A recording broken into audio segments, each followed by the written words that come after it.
Today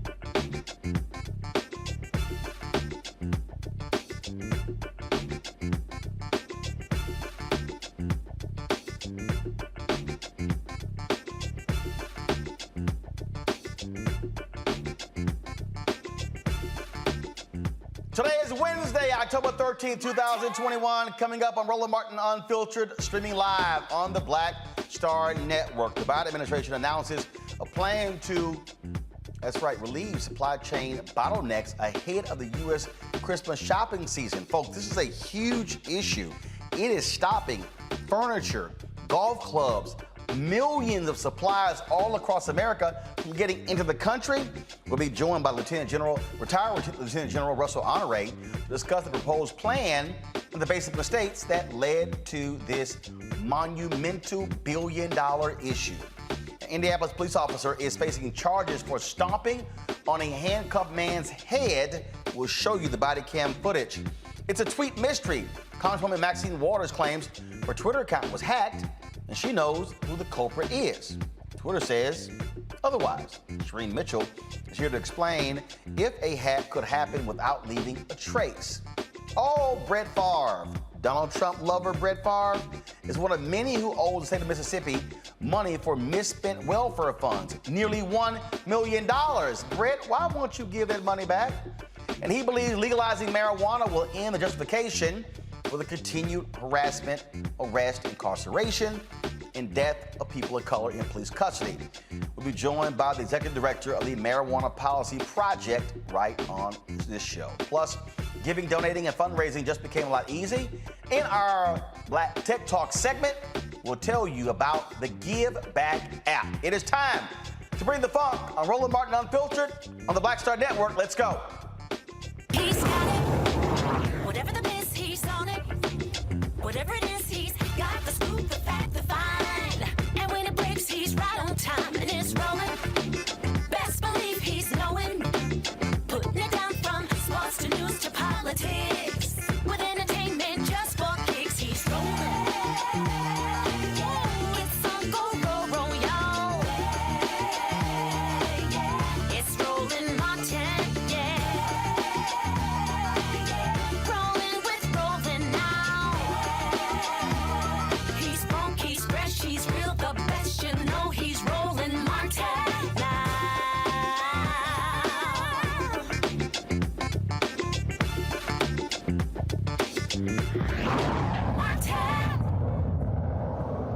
So have you been trying to buy something and they told you it's gonna be about 12 weeks? This has been happening to people all across the country. Why? Because of the global supply chain. COVID completely disrupted the global supply chain. You had individuals who could not go into factories to reduce capacity. You might have tried to call some folks and they said, sorry, nobody's in here. Well, guess what? That was almost all of 2020. Folks begin to slowly ramp up in 2021, but they have not been able to catch up. Look, I got some new golf clubs, and when I ordered them, they said they'll be here in 12 weeks. Normally, it was 2 weeks, max, these custom golf clubs. Well, President Joe Biden realizes it is a problem, realizes many companies are running out of products, and guess what? If they can't move products for the Christmas shopping season, it's going to take a huge hit to the U.S. economy. He says help is on the way. Some good news.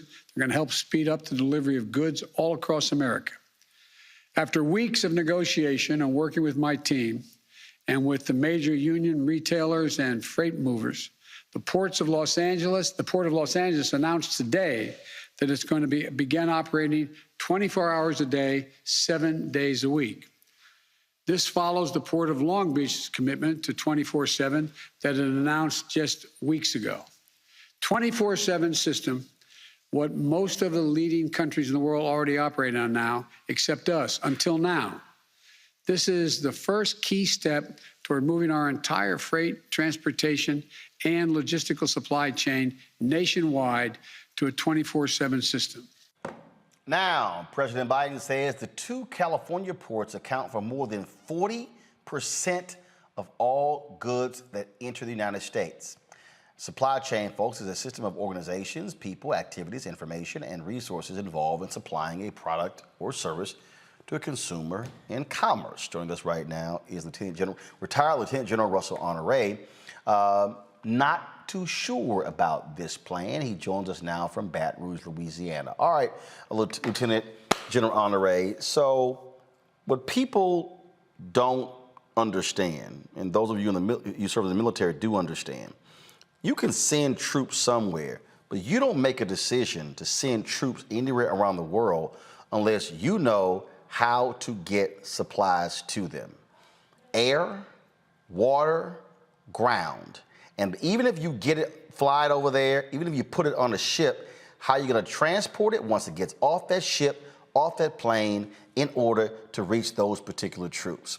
COVID exposed this problem, and for almost a year, we got ships literally sitting off the coast just with goods on it, and folks are trying to figure out how in the hell to get their stuff off of those ships, and some are paying a higher premium to be able to get those products.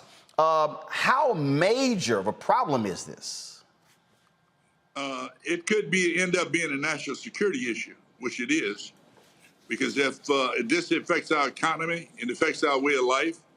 While there are leisure stuff on those ships, there are many essential things that we need to sustain our manufacturing. And our manufacturing sustain our economy. Our economy is what make our democracy work. Without our economy working, we would be like any other developing country. The economy has to be secured, and the way we secure that is through trade and logistics. It will have national implication, not only for Christmas, but to keep our manufacturing system open. Roland, this started over a decade ago with U.S. industries focused on cheaper, better, quicker. Then they went into and developed just-in-time delivery. That was a pipe dream, because every time we got a hurricane or a storm, just-in-time delivery without having stocks on hand to run manufacturing, they disrupt manufacturing and drive the price up. This is the problem that is creating us driving the price of goods up. Extra things that they do put together in America because they don't have the supplies, Roland. That was a pipe dream. And then they went into calling this supply chain. I never was comfortable with the concept. I believe in logistics, as you described it earlier, which requires leaders to anticipate. The problem is our transportation system is unregulated. It is not regulated from the perspective of who runs the port. We got much of our port is operated by foreign countries. All the containers are regulated by the countries that own them, and the majority of them are foreign owned. Many in Korea, Taiwan, as well as Singapore and China own most of those containers. And the trucking industry is very competitive because they have trouble treating drivers because they want it cheaper, better, quicker. They want the drivers to get there quicker, they want to pay them less, and they want to give them less benefits. They are essential workers. And the way we've structured the port systems, it causes us to have to move more stuff by truck than by train. This has to be fixed, and the president is headed in the right direction. And I think he needs to watch this for a few weeks. And if he needs to, he can send a couple thousand Army drivers there that can drive everything at that port. I lived on the port of Dammam in Saudi Arabia for 3 months, unloading ship with soldiers from the 7th Transportation Brigade. They can handle everything that's at that port, to include the containers, Roland. And see, and that's the thing right there when we talk about how is this impacting the rest of the country. Well, if you don't have the available goods, you go into a store, why in the hell am I employing people? Because ain't nothing to sell. And so this is having huge economic ramifications. I've already seen where companies are freaking out saying, if this doesn't get solved right now, you can forget Christmas sales. A number of retailers, their entire year is predicated on Christmas sales. Absolutely. It comes back to the economy. We must protect the economy, just like we got to protect our democracy. It's right up there, and it's reliable on the transportation system to get goods from the port to the shelves. And over time, we've started taking that and left it in the hands of an unregulated industry, Roland. It's not regulated. You see the president calling these people in and asking them for cooperation. When we went through deregulation going all the way back to the Reagan era, we deregulated the transportation system to let the economy run it. Well, what we end up with, most of the stuff at our port is owned by foreign companies, and they don't want to pay the overtime. The other thing we got out of synchronization with, we went to 5 days a week port operation, daylight only. Whereas the people are shipping to us, they work 24/7 loading ships, and they come to ports that only operate 5 days a week because the companies don't want to pay the overtime and they don't want to hire more people. I was talking to a young man in the last few days, took him 2 years to get a job at a port. Veteran from the Army, all the clearances required. It is like a nepotism system to get a good job at the port, which many of our people raised their families on in the port of New Orleans until they went to containers. This is ridiculous. This is a national security issue, and we got to stop acting like victims. We got to use the power of this nation to solve this problem, Roland. So this plan for the president, do you agree with it? Do you think it will work? If not, what should be done? Well, I remind you, the fine print on that is a 90-day agreement. So it gives Congress time to get all these bills that they got backed up and then figure out what we're going to do to get control of this industry. Because the big boys like Apple and Amazon and Walmart and Target, they're moving the high-end system. They've Uberized the shipping industry and get the small ships that do break bulk that can offload containers at selected ports, where they move the stuff that costs over $1,000 each and have their own shipping line set up using smaller ships. In the meantime, the stuff that the middle class need, like television and refrigerators and stove, are going to dry up because we've given all those industries up to be stuff made overseas because the companies can do them cheaper and give a higher margin on the stockholders. This is ridiculous. We got to reset America, create more jobs here. But in the meantime, the president's headed in the right direction. But this is not a permanent fix. We've got to make sure that the unions are not shutting people out from getting jobs. They encourage more people to get jobs.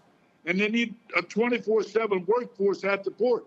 In the meantime, the president can speed this up by providing drivers to help the transportation industry, just like we provided doctors, nurses, and hospital staff to help the doctors. Nobody complained about that, and those soldiers are standing by if they're needed. All right. Retired Lieutenant General Russell Honore, we certainly appreciate it. Thank you so very much, sir. Have a good day. All right, I want to bring in my panel, Robert Portillo, attorney and executive director, the Rainbow Push Coalition Peachtree Street Project, Monique Presley, legal analyst, crisis manager, Demario Solomon Simmons, civil rights attorney, founder, Justice for Greenwood. All right, folks, this is not one of those issues that people go, okay, this really don't affect me, but actually it does. Because if you have a job and your job is based upon goods and they can't get the goods, you're not going to have a job. And so I just find it interesting that we've been at this point and to listen to General Honore describe this crazy system that is pretty much a free-for-all. And it's, hey, who can serve the highest bidder? And he mentioned regulation, and you know people in this country, they can't stand the word regulation, but there are places where regulation absolutely matters, Robert. Oh, well, if you look at a company like Maersk out of the Netherlands, they've been in the shipping game for, a couple hundred years now, and they have it very regimented and very regulated. And this problem has been building for decades at this point in time. America's been talking about investing in its ports since George W. Bush was running against Al Gore in 2000, and we've never made those investments. And if you think this doesn't affect you, well, if you look at that sticker shock you're getting in the grocery store, that's because of supply chain issues. If you're looking at that sticker shock you're getting at the gas station, transportation. Those are supply chain issues. And what I think President Biden should have done is tied this to the overall infrastructure bill. The ports and bridges they're transporting these goods, their expansion is what's going to be paid for by that infrastructure bill. Getting people back to work. We have a truck driver shortage in the country. We have a shipping container shortage. There are shipping containers sitting in the port of LA that have not made their way back to China to pick up goods, which is increasing the overall cost of good transportation across those Pacific routes right now. So there's a litany of issues, and I think the president can use this particular emergency as a reason to push through the infrastructure and the human infrastructure bill, because it's crucial to Americans. And one thing Americans may not pay attention to everything going on in Congress, but they will pay attention to higher prices at the gas station and at the grocery store. So this might be a moment where he can take some presidential leadership over the issue. It is one that is required for leadership, Monique. And again, it's just one of those things that I think the average person doesn't think about until they got to. Until it matters. And so here we have the GOP that's going to try to do its same old party line where everything is deregulate, deregulate, deregulate. You know, it's strong state government, weak centralized federal government. And this is one of those issues where that simply does not work. And we're about to find out, I mean, in the most severe manner possible, why it does not work. And so for people, I agree with everything that Robert said. For people who it doesn't matter to them, it's about to matter, because your pocketbook matters, whether you can have things shipped at all for Christmas. I mean, there are people saying plan on skipping it and having like a February Christmas, because some things are just not going to make it, like en masse, in bulk. So this, I do agree, is a place where maybe the president can take advantage of a situation where, one, he's got to be a president and do the presidential thing, which he will, but then also use it as leverage to get some other things passed, because the GOP is going to be hard pressed to tell people, as prices are skyrocketing that affect their bottom line, oh, no, no, no, we don't need this regulated. That's just simply not going to work. DeMario,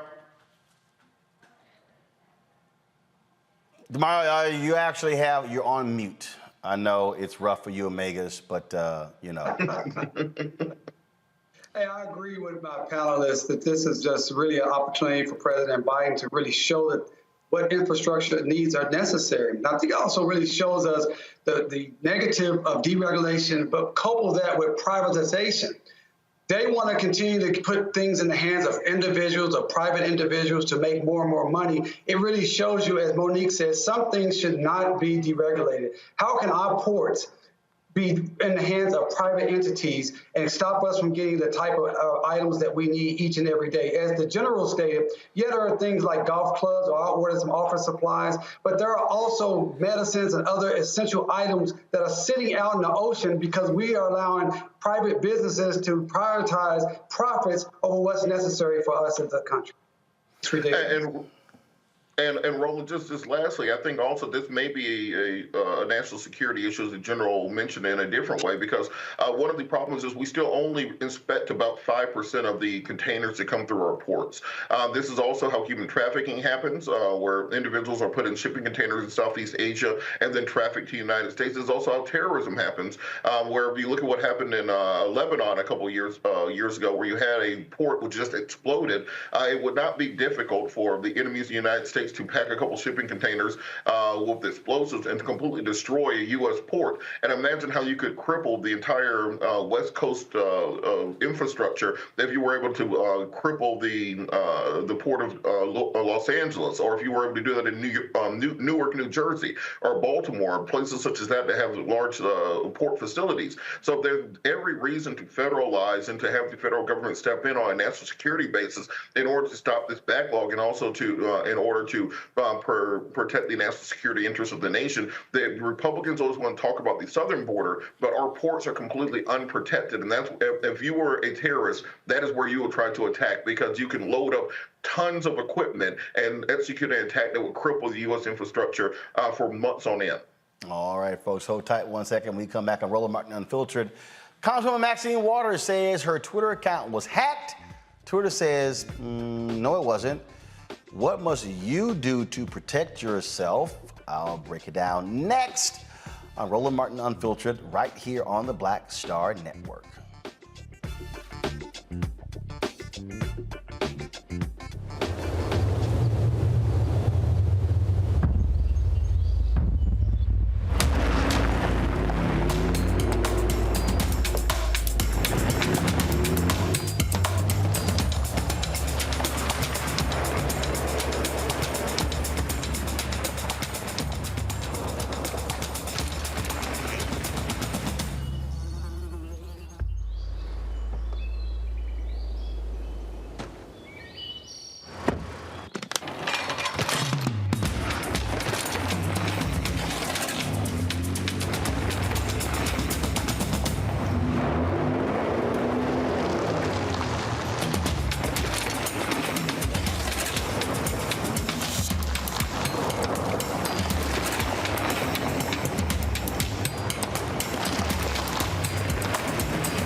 Betty is saving big holiday shopping at Amazon, so now she's free to become Bear Hug Betty.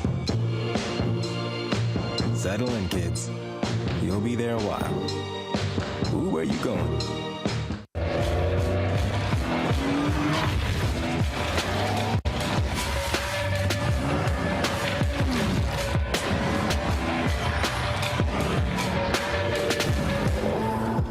Peace World, what's going on? It's the Love King of R&B, Raheem Devon. Hey, I'm Cupid, the maker of the Cupid Shuffle and the Wham Dance. What's going on? This is Tobias Trevelyan. And if you're ready, you are listening to and you are watching Roland Martin Unfiltered. All right, folks, and so certainly want to shout out our partners, Nissan, Amazon, and Buick. Folks, so you want to be sure to click the description in the links below to support those who support Black-owned media. All right, California Congresswoman Maxine Waters says that her Twitter account was hacked. She posted this tweet here. I have been hacked and my Twitter account has been erased. I know who has done this. I will take care of this, M. Waters. Now, Twitter responded to the claim with the following. We can't comment on the tweet, but as is standard, we have open lines of communication with her office and have worked with them to ensure the account is secure. At this time, we've identified no signs of account compromise. Joining us now is social analyst and diversity strategist Shireen Mitchell, digital analyst also based here in D.C. Shireen, glad to have you here. So, what do you make of this? The Congresswoman saying there was hacked. Twitter said, we have no evidence. What's up? Yeah, so there's two questions here. One is it her, congressional member account, which is the one she tweeted from, which says that she actually has access, or was it her personal account, which hasn't tweeted out since June 29th, I think. So I think the question is generally about which account. The second part is when people get hacked, when people use the word hacked, they usually mean that at some point they don't have access to the account, or somebody else has access and they can't get in. In many ways, that could be because, what happened in 2016, several Black women had their accounts hacked. People got into it. They spoofed their email accounts. They didn't have two-factor authorization, and they did remove their tweets and remove their followers. It has happened before. It doesn't look like a hack. So when Twitter says, "Oh, we don't see anything from our end," doesn't mean that there isn't something that didn't happen for the people who can't get access to their accounts.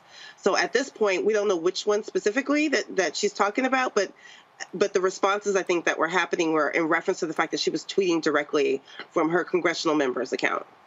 All right, so let's talk about this. Someone I know the other day actually had her account compromised. All of a sudden, it's 3 o'clock in the morning, and then she gets an alert says that her password had been changed on her email, on her social media account. Someone had hacked into it, and she got the alert immediately, made some changes to it.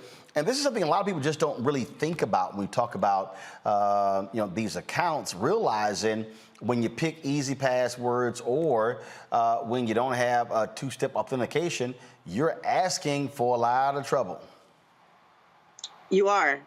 And you should have two-factor authorization for everything that you have in social media, especially things that you use a lot and you care about.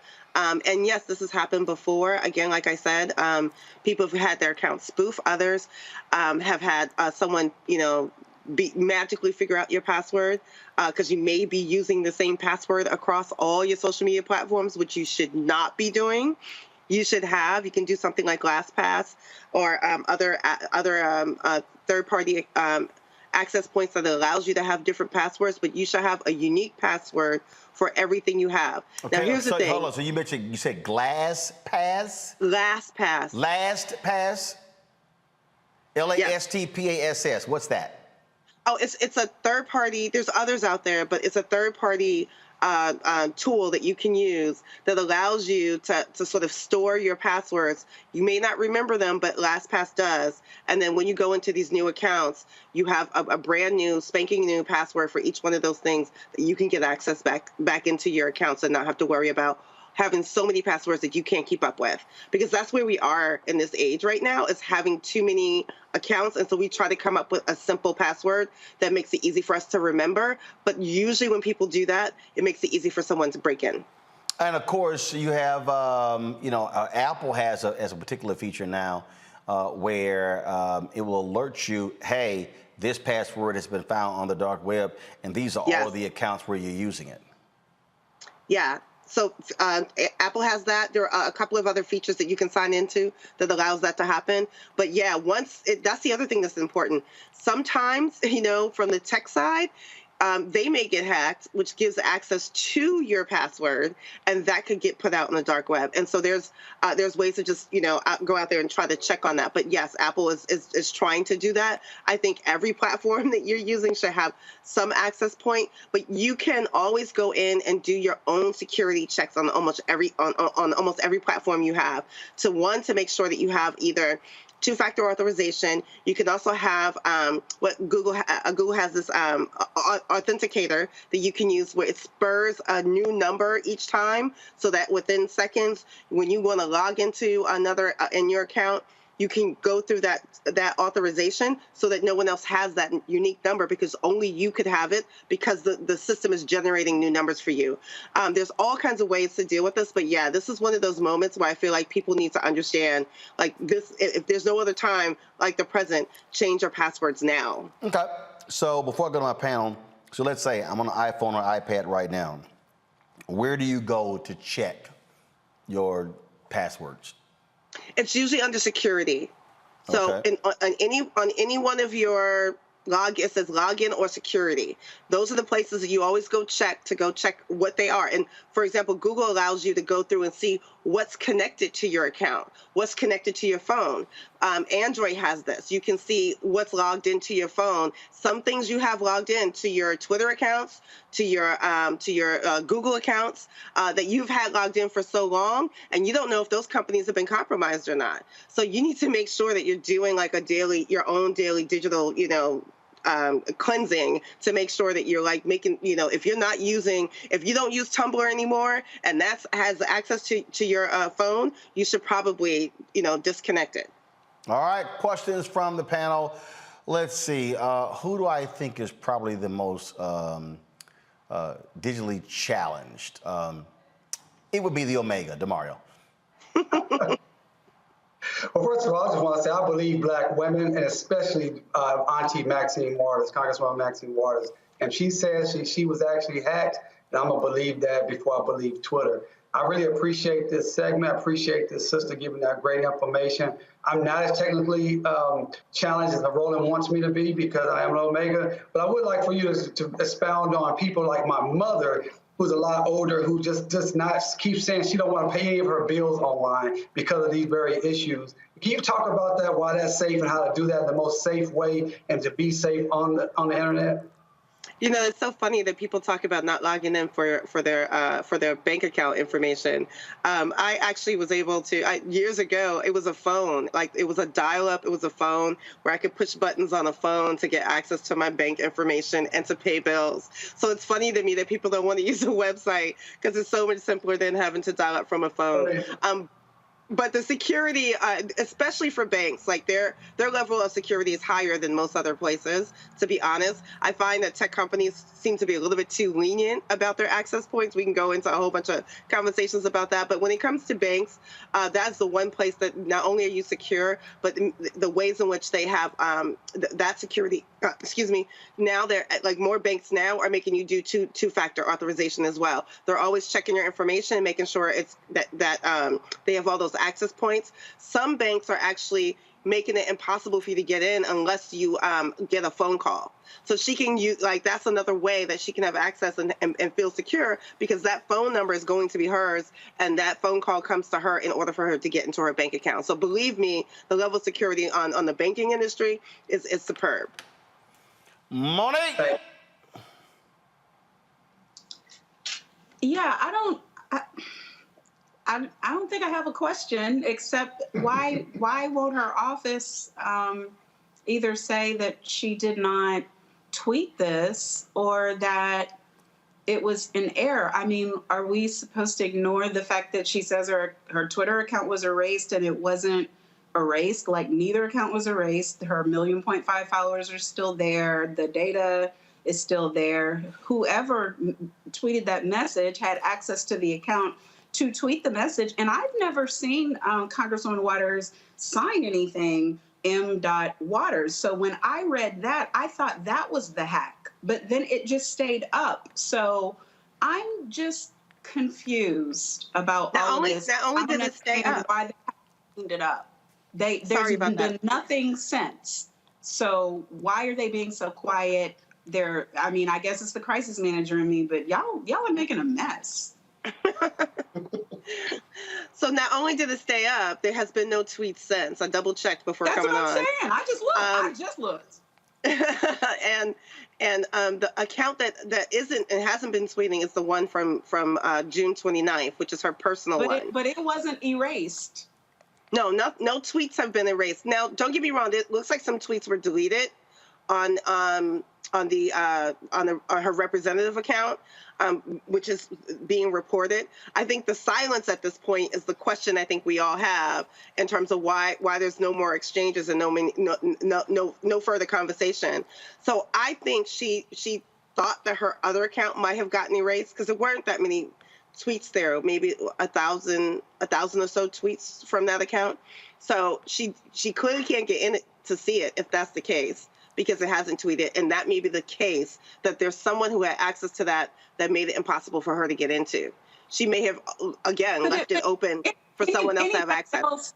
Anybody else could have said that, hello, staff, protect Auntie Maxine at all costs. What's wrong with y'all? Why hasn't someone fallen on their sword by now? Why are you leaving this out here for shows to cover and for Twitter to deny? Somebody say they tweeted it by mistake. Somebody say they got hit by, a brick and they tweeted and signed it. Somebody say she got hacked and that tweet was the hack. I'm giving you all kinds of options. Use one of them.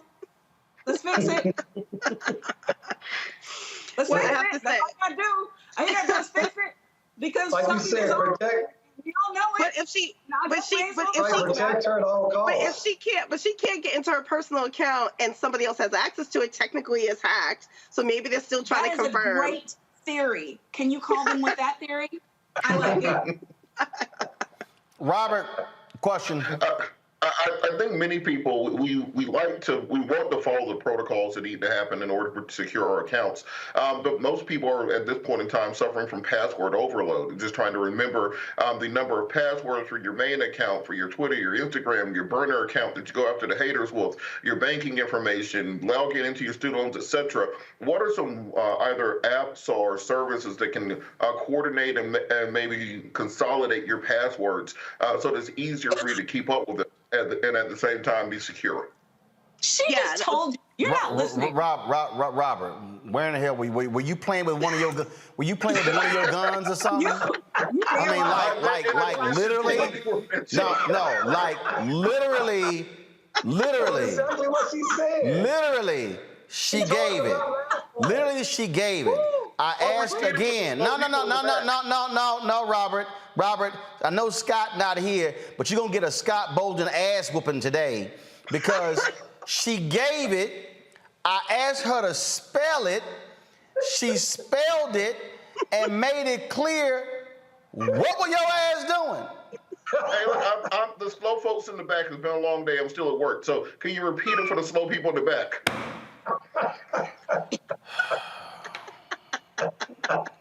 Shireen, go on ahead. It's called LastPass. LASTPASS. Oh, Lord. Last pass. Not puff, puff, pass, pass. Last pass. Oh man. Are there any? You have to listen to black women before you can believe black women. I was listening. I was listening, and I believed her. I didn't even ask her about the last pass. Are there any others? Are there any others, Shireen? Are there any other applications? Yes. Yeah, there are others. I'm telling you LastPass because it's probably the one that I trust the most. So I don't give out too many. That's fine. Others. We good right there. We good right there. So good. But there are others. All right, there are others. All right, got it. So, we appreciate that. If only Robert would pay attention to when the rest of us are doing the show. But we got it. Shireen, Mitchell, we appreciate it. Thanks a lot. Thank you for having me as always. This was fun. All righty.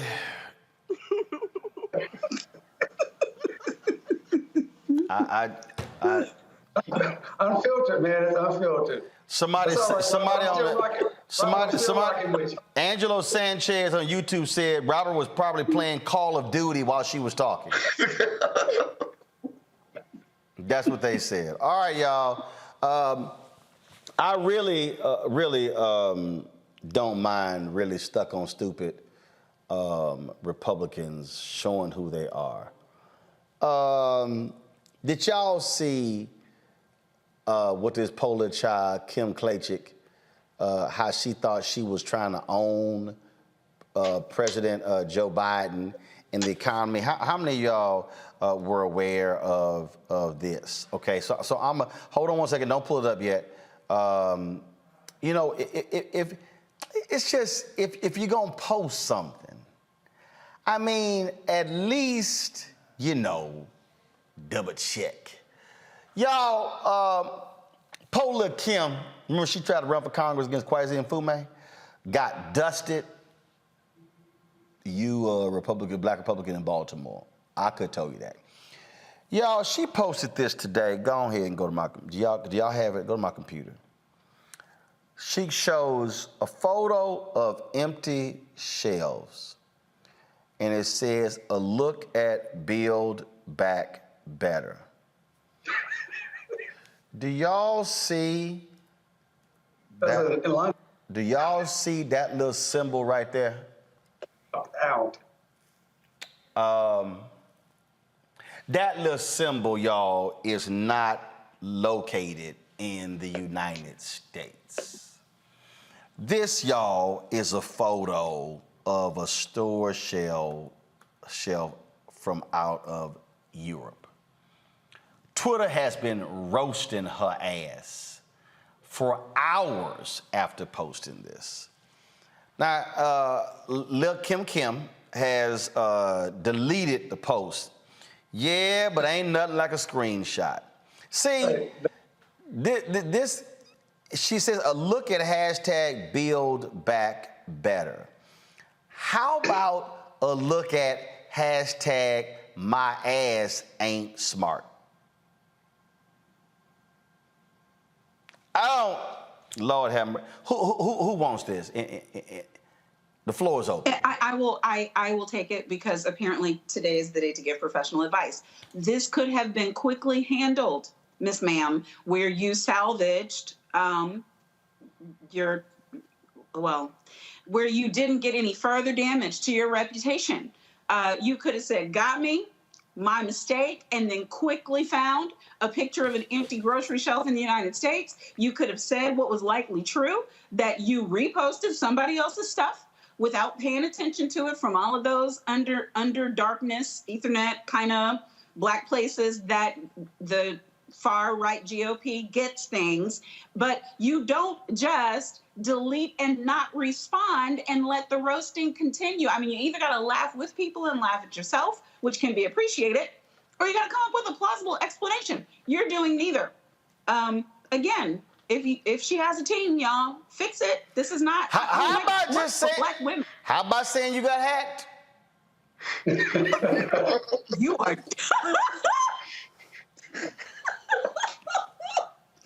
Maybe her last pass got hacked. I don't understand. I really don't understand these people who, if you're gonna don't try to own Biden and then it's a self-own. Robert. Well, you know, okay, a couple things. It's kind of piggybacking off of what Monique said. This wouldn't be that hard to fix. All you'd have to do is just subtweet under and say, I know this is from another country. I'm giving you an example of what America will look like in a couple months, and we do not fit the severe supply chain issues that are happening. Circling back to the first story that we had, and there's like some statistics on the number of shipping containers and ships that are stuck at ports, and the exorbitant prices that consumers are paying. So it wouldn't be that difficult to fix. I think it's an internet faux pas, but as Monique said, I think the response was the issue more so than the initial tweet. And quite frankly, I actually think that if I was a Democrat, I would use this as an example why we need to pass the infrastructure bill and the human infrastructure bill, because we do not want this coming to America. If we do not fix our roads and bridges, our transportation system, and our ports and our airports, and get money into people's pockets to be able to actually afford groceries and support small businesses, then that is what America will look like. So I think it's an easily fixable thing, but you can't just leave things out there on the internet hanging. How about this here, Robert? Just tweet. You know what? My ass just dumb. Look, you know, Kim's my homie, so I'm not gonna say that. Like, I think that is a Robert. All you gotta do is subtweet. Robert. You know, look, now you know I know Kim too. I tried to have a girl on a show as a panelist. You know that girl in the brightest bulb in the dark ass room. Hey, look, Kim. Why do you try to get him to say that every time? Look, That's his friend. Look, That's Roland. his friend. Robert, come on. Robert, did you tell her to delete her account? No, look, Ro, I'm just saying, if she worked her way to a primetime speaking spot at the Republican National Convention and raised $8 million for her campaign, say, dog, that ain't hard. None of those folks look, if it ain't hard, then ain't everybody doing it. That ain't hard. Donald Trump was president. That's not the winning argument. Right. That ain't. I mean, we talking about when Donald Trump was president. That ain't hard.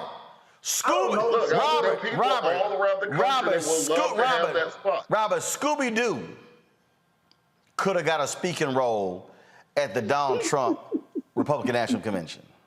Look, there were thousands of candidates around the country that would have loved to have that speaking spot. So I don't think we should downplay people's intelligence or ability to do things. And she does do great things for the community there in Baltimore with job fairs for women who are coming out of abused shelters, working on cleaning up neighborhoods, those sorts of things. So I do think that, as Monique said, you can fix this with a subtweet. It's not that hard, but just don't leave it out there dangling.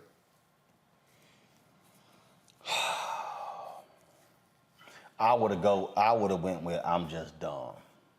Listen, I don't know the sister, so I don't want to disparage her. I think the bigger issue for me is with these black Republicans, and you know, I go hard on both parties, but it's such a low bar to get to high places when you are so-called black Republican. You can do the bare minimum and you can get on national TV because it's not a lot of black people over there at all. As long as you say things that are against black people or things that are going to hurt the black community or say things that are inflammatory, the Republican Party is happy to put a black face at the forefront. So just because she was on a national stage with the Republican National Convention, that does not mean a lot as far as if she's intelligent or not. It means that they were able to utilize her as a tool to try to fulfill their political gains.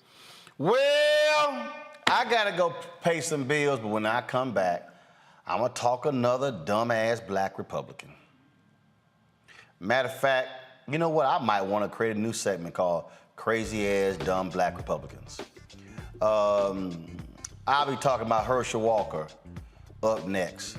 No, not that fool of a son of his, but that original fool, Herschel Walker. That's next on Roland Martin Unfiltered on the Black Star Network. Oh, that spin class was brutal. Well, you can try using the Buick's massaging seat. Ooh, yeah, that's nice. Can I use Apple CarPlay to put some music on? Sure, it's wireless. It's something we all like. Okay, hold on. What's your Buick's Wi-Fi password? Buick Envision 2021. Oh, you should pick something stronger. That's really predictable. That's a really tight spot. Don't worry, I used to hate parallel parking. Me too. Hey. Really outdid yourself. Yes, we did. The all-new Buick Envision, an SUV built around you, all of you. Once upon a time, there lived a princess with really long hair who was waiting for a prince to come save her. But really, who has time for that? Let's go. Feeling myself. I'm feeling myself. She ordered herself a ladder with Prime one-day delivery, and she was out of there. I want some hood girls looking back at it and a good girl in my tax bracket. Now, her hairdressing empire is killing it. And the prince, well, who cares? Prime changes everything. Hello, I'm Bishop TDJ. How y'all doing? It's your favorite funny girl, Amanda Seals. Hi, I'm Anthony Brown from Anthony Brown and Group Therapy. What up, Lana Well, and you are watching Roland Martin Unfiltered.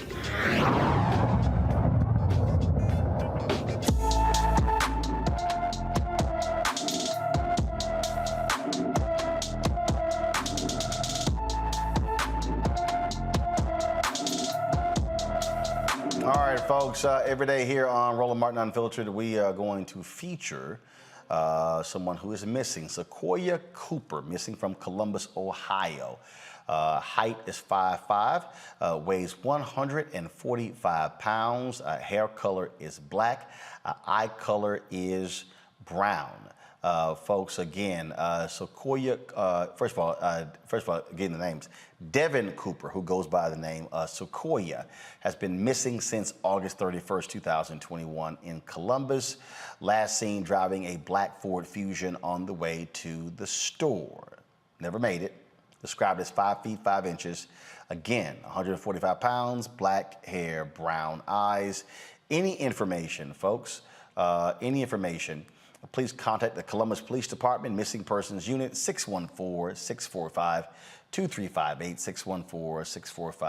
614-645-2358. All right, folks, Herschel Walker has raised $3.7 million in his bid to replace Senator, of course, Raphael Warnock. Now, we're talking about Pastor Raphael Warnock, Ebenezer Baptist Church, accomplished, smart, all of that. Herschel Walker played football at Georgia. Not great career in the NFL. Since then, sheer idiot. So he was supposed to have a fundraiser with a Republican, go to my computer, who has this swastika on her Twitter page. And this person here, the swastika was supposed to be about, COVID. Well, Herschel yesterday decided, you know what? I'm not going to denounce. I'm not going to denounce her or cancel the fundraiser. Now, Walker's spokesperson said the image is clearly an anti-mandatory vaccination graphic. That was literally what the response was. Yeah, but a few hours later, Herschel's team said, quote, the symbol used is very offensive and does not reflect the values of Herschel Walker or his campaign. Now, they claim the image is not anti-Semitic and results from fascists demanding people insert foreign material into their body they don't want.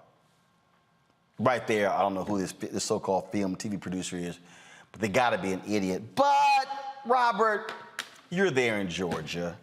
You have to be subjected to, first of all, loony-ass Vernon Jones, okay? And, I mean, it's something when Herschel Walker makes Vernon Jones look like an intellectual. Well, look, I'll tell Democrats, do not underestimate Herschel Walker. Do not underestimate Vernon Jones. Let's just look at our neighboring state of Alabama, where you had Doug Jones, former federal prosecutor, prosecuted the church bomber there, defeated by Tommy Tuberville, the Auburn head football coach who doesn't even know what the Senate is. He actually thought he was running for the House of Representatives, and then he also thought he was running for governor at one point in time. So this idea that the GOP has to... That boy can't even spell Senate. But go ahead, I'm sorry. And he beat a former federal prosecutor in Alabama. So when we're looking at what's going on here in Georgia, we have to, Warnock is going to have to depend a lot on what President Biden is able to get done with his agenda. And then secondarily, Herschel Walker, there's a big chunk of the state where UGA football is a religion. And the patron saint of that is going to be Vince Dooley and then Herschel Walker directly there behind. So the main thing Herschel Walker can do is just be quiet between now and the Republican primary, and he will win that in a landslide. There was a recent poll that had him at 76% of Republican primary voters here in Georgia. And getting into a general election when there's and we're still looking at bad economic numbers like we recently saw, and we're still looking at vaccine mandates, and also COVID isn't under control, the Democrats look like they are not being effective in executing the plan that they ran on, the Build Back Better plan, then Herschel Walker very well could be right there with Tommy Tuberville in the United States Senate. So I think Democrats are going to have to start taking these candidates seriously, even though we may look at them and say they're a joke. There's a big chunk of the electorate. Remember, Marjorie Taylor Greene is from this state. People like former Congressman Paul Brown, Newt Gingrich is from this state. So there's a lot of crazy Republicans out here. Once you get outside of 285, it's a very different state, and that's where Herschel Walker is running. Now I agree, but Georgia is not as dumb as Alabama. I mean, I agree. But look, that ain't hard. No. And here's the deal, right? Because here's the deal. Trump still won Alabama. Georgia won. Biden won Georgia. But anytime you mention Tommy Tuberville, it always allows for me an opportunity to show you how dumb that fool is. And so I can't help myself. This was Tommy Tuberville running against Senator Doug Jones. And Tommy Tuberville, y'all, this is him describing the Voting Rights Act. The thing about the Voting Rights Act is,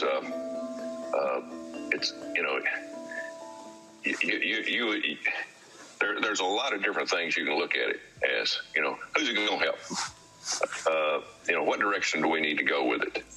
I think it's important that with everything we do, we keep secure. We keep an eye on it. It's run by our government, and it's run to the point that it's got structure to it. It's like education. I mean, it's got to have structure. Now, for some reason, we look at things to change, to think we're going to make it better, but we'd better do a lot of work on it before we make that change. And he won. He's in the Senate right now.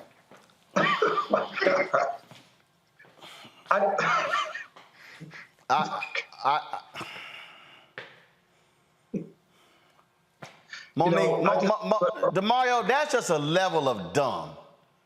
Yeah, but let's not focus on it. Let's focus on what Robert is saying. They can actually win, and that's the deal. I mean, he's not being dumb. This guy is actually speaking to the people who is his base. And I can tell you, they dumb too. That may be the case, but being dumb or not doesn't help us as a community get what we need. We need to make sure. I know, but he is one of 100 senators. Yeah, but the issue is he won. The point, because he's in Alabama. But he won. I know, Roland, you went to Texas A&M. Yeah, I'm not really used to winning championships. But hold on, now we ain't gonna talk dumb. Your ass went to OU. Now let's be real clear. Ain't that many Rhodes Scholars at OU? Played at OU, but the point of an election is to win. And Herschel Walker can win because right now the Democrats are not actually delivering the promises that they made. They said they was going to get the police reform. It has not happened. Voting rights, it has not happened. Infrastructure, it has not happened. Wages going up, it has not happened. That is going to hurt Warnock. And as Robert said, Herschel Walker is an all-time great. Georgia's last national championship in football was 1980. Who was the star player? Herschel Walker. Georgia's last person to win a Heisman Trophy was who? Herschel Walker. Herschel Walker has an excellent opportunity, unfortunately, so we can make fun about if they're smart or not, but at the end of the day, he's going to be in the Senate if we don't get the Democrats to do See, first of all, of course, if you run, you could win, okay?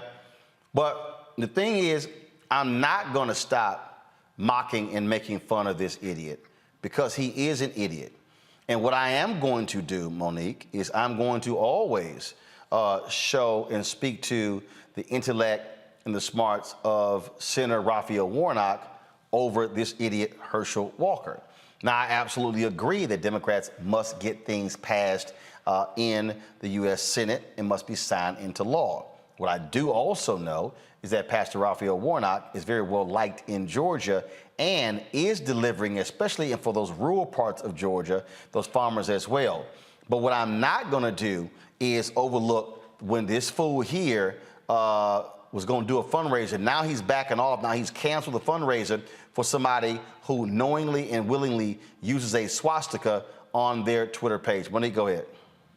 So first, I believe, Roland, that that's not a good read of the room to be focusing on someone's lack of smarts, because these voters have shown over and over again that they, though many of us may want people in these jobs who know more, who have gone farther, who have more education, who have more experience, who are better able to do the job than we, what they've shown through the Trumpness and many other times, not just that, I can name any number of relatable politicians who won offices because they were liked, because the people who were voting for them felt like the politician was one of them, and the other person who was running was much smarter and much better able to do the job and much more experienced. So I understand why the temptation would be there to mock him. But I think it points to situations like the video that you just played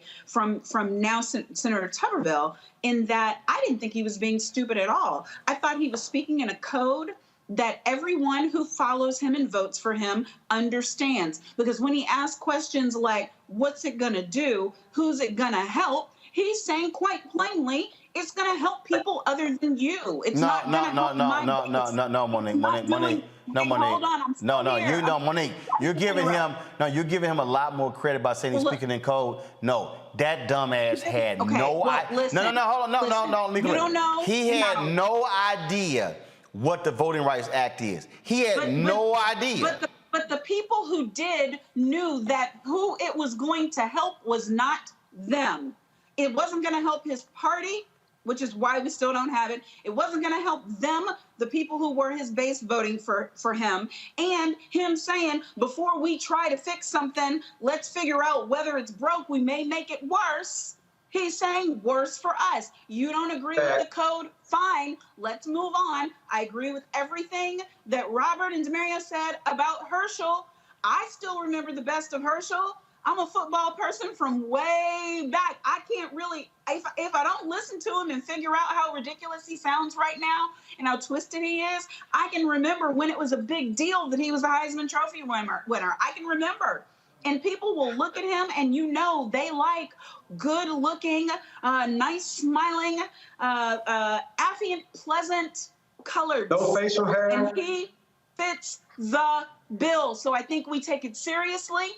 I think Raphael Warnock's best argument for those people is not his smarts. Him being likable is good. Where I disagree with my panelists is, listen, all the stuff that people are saying the Democrats haven't managed to do, Warnock needs to drop that in the lap of the GOP, because that has nothing to do with the Democrats. It's not that they have failed to do things that they have promised. It's that they are doing every possible thing that they can, and they're passing everything that they can, but for the votes of an obstructionist, power thirsty and hungry Senate. So no, I'm not going to blame the Democrats for some crap and a deadlock that has to do with the party of the obstructionists. They don't care about getting anything done. So I hope that he flips that. And if he wants to know how to get that flipped, you know, I'm available. But yeah, those are my thoughts. I am never going to undersell somebody who is smart, somebody who has sense, because here's why. I believe it's critically important to frame how dumb is dangerous, how clueless is dangerous, how electing dumb people like Republicans did with that idiot Donald Trump can lead to craziness in this country. And so, yeah, Marjorie Taylor Greene, dumbass. Gonna call her out left and right. And so, because they gotta be called out because of these people. Okay, it's dumb and stupid and clueless is dangerous when you hold one of 100 votes in the U.S. Senate. DeMario, real quick, go. I just wanted to say to my colleague and sister Monique, the Democrats are in control of the Senate at the moment. They have 50 votes plus. So, I mean, at the end of the day, the buck stops at the top. What do you do with that? The buck stops at the top. They're in control, though. We need 10 more votes. Hold up. Oh, can't nobody hear either one of y'all talking. I want 1 second. 1 second. DeMario, then Monique. Go. I just wanted to say that we can't let them off the hook. And number two, again, you call these people dumb, but if they're able to get themselves elected to federal office, they're doing something correctly. And they're doing something that's been able to benefit them and their party. I agree so wholeheartedly with Monique said about that. Margie Green and all these different folks, Tommy Tuberville, they got elected. So they can't be, even Trump. Yes, Trump is intellectually is probably just he's just terrible. But he got elected. He got elected, and we cannot discount that, how difficult that was. He was smart enough to understand that he could go on TV, CNN, MSNBC, whatever, for free, billions of dollars in actual advertising for free. Hey, that's savviness. We cannot take that away from these folks. They say things that are outlandish, crazy, but it gets them coverage. They understand the environment that we're in. So I get it. We're all highly educated on this panel. We value that education. It's important, but these people are not as dumb as we say they are. And I agree with Monique also. They do understand how to talk in code. They do understand and say, who is this going to help? It's not going to help black people. That's who we was counted on to get elected. So we just got to be clear about that and be very clear about also pushing those we actually get elected to make things happen and do it and not have any excuses, because that's what we put them in office for. They still dumb. Monique, go. Monique, then hold up. Monique, then Robert. 30-second civics lesson. Yes, people who are watching and listening, the majority for the Senate and the House is with the Democrats. In the Senate, though, the things that only require a majority vote, we can get done and have been getting done. The things that require a 2/3 vote, we need 10 more votes. But it doesn't require, hold up. Civics lesson, it doesn't require it. The Democrats can change it.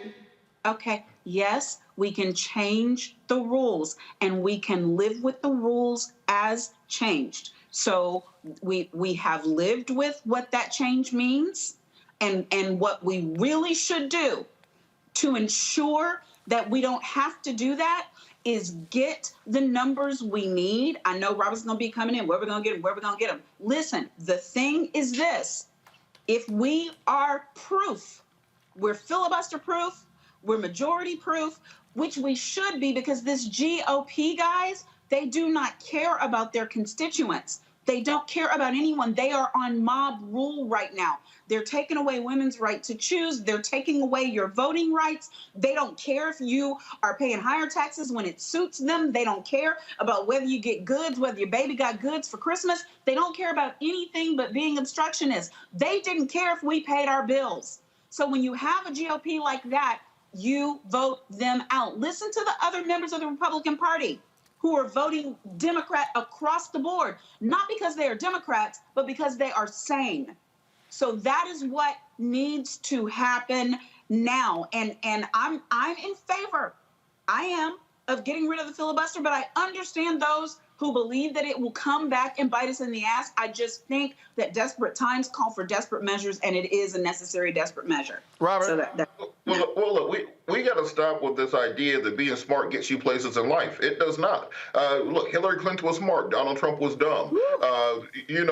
John Kerry was smart. George W. Bush was dumb. Al Gore was smart. George W. Bush was dumb. Dan Quayle was dumb. Ronald Reagan was dumb. You can go all the way down the line for 30 or 40 years. Gerald Ford was dumb, quote unquote, and they keep winning. So if they keep winning, we have to know that just calling them dumb is not an effective way to stop them from winning, because they've been doing it for the last 45 years. So when it comes down to it, you got to get out there, put some points on the board, and make sure that you are talking to and interacting with people in a way that will get them across the line to vote for you. Because at the end of the day, you either win or lose. There's no consolation prize. So I have the best 500-word essay and the highest IQ. Doesn't matter if you lose.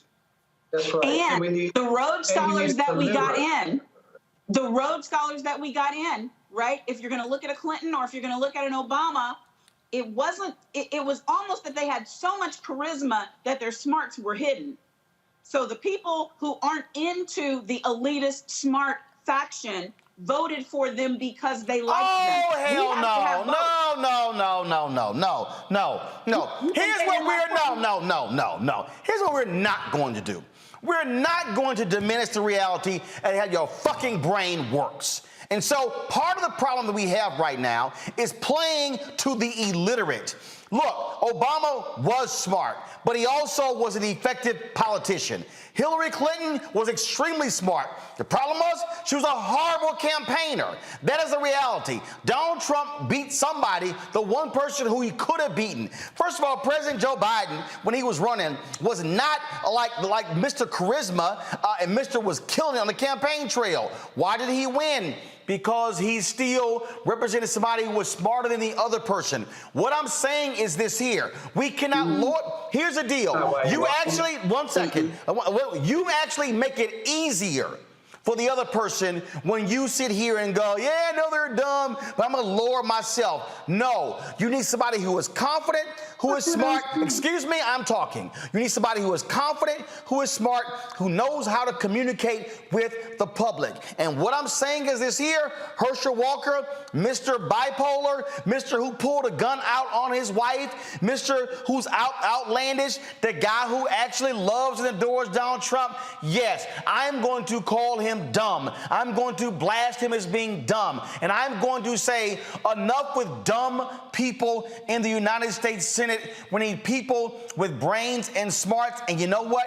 It's not elitist to have a brain. It's not. It's actually playing into Republicans' hands who try to say, oh my goodness, the people who are smart are elitists, knowing full well they're the same people who love touting individuals who went to the Ivy Leagues. That's all. We cannot run away from that damn dumbass Herschel Walker. No, I think it's important that we don't stigmatize because of a mental illness, bipolar. I mean, I have, that. No. I'm not stigmatizing a damn thing. But guess what? If Herschel Walker pulled a gun out on his former wife, you damn right I'm going to sit here and talk about it. Yeah, that's fine, but we talked about the bipolar. I just don't think No. When you run for office, everything is on the table. The Republican Party went off on Hillary when she was dehydrated, leaving a 9/11 ceremony. And guess what? So yeah, I'm gonna bring up every damn thing with Herschel Walker. But that in my opinion, in my worldview, that doesn't in and of itself disqualify you as someone to run because you have some type of an illness. You pull that damn gun on your ex-wife, and if he tries to say, well, I did it because I was bipolar, well, are you taking your meds? Listen, I said that I'm not trying to defend Herschel Walker. I do want to go back to one thing that Monique said about a supermajority. I remember when President Obama was elected, we had 60 Democrats. We had over 300 House Republican Democrats. We had the Democratic office, and they let one person filibuster, Joe Lieberman, at that time. Democrats got to stop using that as an excuse. Use the tools that you have. It is crunch time right now. Our people are getting shot down in the street without police reform. Our people cannot vote. And if we cannot vote, we will never be able to get the majorities again. We have to utilize the power we have now. We need to expand the Supreme Court. We need to bring in Washington, D.C. and Puerto Rico. We need to get rid of the filibuster. We need to pass Voting Rights Act, pass police reform, raise the minimum wage. How you gonna do all that? What the hell the people wanted you to do? How you gonna do all that? Don't make excuses about what we can't. We gotta wait on the. No, you keep DeMario, hold up. You keep saying, do what people elected you to do. How do you get around who's elected in Arizona and who's elected in West Virginia? How? First of all, I'm not a politician. I'm an advocate. No. I asked you. No. I didn't ask you you're a politician. You laid out a litany of things that should get done. I'm asking you, how do you get around those two? Because everything you described. Hold up. I'm not done yet. Everything you described requires all 50. How do you get all 50? Well, I'm not in the Senate. I was not someone that was elected saying I know how this works like President Joe Biden was. I do know that Lyndon B. Johnson in the 60s were able to get absolute white supremacists, on the record white supremacists, to come along and vote for the Voting Rights Act. Hold on. No, because DeMario, if you're going to use LBJ as an example, then what you should do is actually do an apples to apples comparison. Were there Southern Dixiecrats? Yes. How did he do it? The numbers in the 60s were not the same numbers that they are right now. The point I'm making is he figured out a way, and that's what we need to have the president. Hey, we elected him to figure out a way to use whatever tools he needs to go to Manchin and Sinema and the others, because there are others in the Senate, and tell them this is what we're going to do, and use whatever leverage they have. What leverage is? What's the leverage? I'm doing the leverage. I'm saying that's what they need to do. But Joe, you keep saying the leverage. Here's the deal. No, hold on. You said the leverage. One of the ways it used to be done, pork barrel projects. Those have been outlawed. Don't have that anymore. Okay? They can bring it back. They have the votes. DeMario, okay, you keep saying they have the votes. They don't have the votes without Sinema and Manchin. They got 50 Democrats. At the end of the day, do you think people are going to stand in line for 4, 6, 8, 10 hours just because they say, oh, we couldn't get these people to do something? They need to figure it out because it's an issue of life or death for our community. If they cannot figure this out, you cannot expect black people in Georgia to go in those lines like they did 4 years ago. And I'm asking you again. And look, I agree. I believe it should get passed. But here's the deal that people need to understand. If you were black in Georgia who voted for Ossoff and Warnock, you didn't vote in West Virginia. You didn't vote in Arizona. And so that's what we've got to understand. What people are now learning is I voted for Biden and Harris. That's fine. Biden and Harris. No, 1 second. Biden and Harris. What? Has President Biden come out and really come hard against the filibuster? Has President Biden one time said, I want to get rid of the filibuster? He has not. Okay. All right. Okay, fine. All right. Biden comes out and says, I want to get rid of the filibuster. You already have 2 people who have said under no circumstances they're going to do that. Now what? They said underneath that with Biden coming out and saying, no. Okay. DeMario, them 2 people have said under no circumstances. I mean, they say stuff all the time. They're politicians. They change their mind all the time. We both know that everybody. Has Sinema and Manchin changed their position on the filibuster so far? Has Joe Biden changed his position on the filibuster so far? His position don't matter because he can't vote on it. If he comes out and shows president, do everything he possibly can. That's all you can ask anybody to do. You're the president, do every tool that you possibly can. If he comes out and says, I'm for this, and they're still against it, at least he can tell the black people that voted him in, who he looked us in the eyes and said, if you vote us in, we will make sure that your lives are better. We will make sure police reform happens. We will make sure your voting rights happen. He can at least say, I've done everything I possibly can, but he cannot say that today. Okay, hold on. Here's the mistake. But again, here's the mistake that you're making. He ain't on the ballot next year. It's the midterms. And here's the deal. And this is what people are learning. What people are learning, Robert, Monique, and Mario, they're learning exactly what a political system is. They're learning that you may have voted for somebody in your state, but guess what? You don't control what's happening for the person in another state, which is why the Poor People's Campaign is putting pressure by having West Virginians rally and pressure Manchin, while we're rallying people in Arizona as well. I absolutely agree. I want to see the bills passed. I want to see it done. But this is also a problem when your fate is left in the hands, when you have such a razor-thin margin and you need every vote, and Manchin and Sinema are saying, I don't care. Why I will not get rid of the filibuster. Robert, go. Well, look, Roland, I think this, to DeMario's point, this is that place where you have a president who pulls up in West Virginia in Air Force One and explains to the voters there, not to Joe Manchin, to the voters, that if you want to close these coal mines and reopen them with clean, green energy, if you want new roads, new bridges, new streets, then they need to put that pressure on Joe Manchin. And at the end of the day, he has the power of both the bully pulpit and executive orders. Guess what? How is President Joe Biden going to stop federal funding from going to West Virginia? All he has to do is cancel the contracts. No, he can't. No, he can't. No, he can't. No, he can't.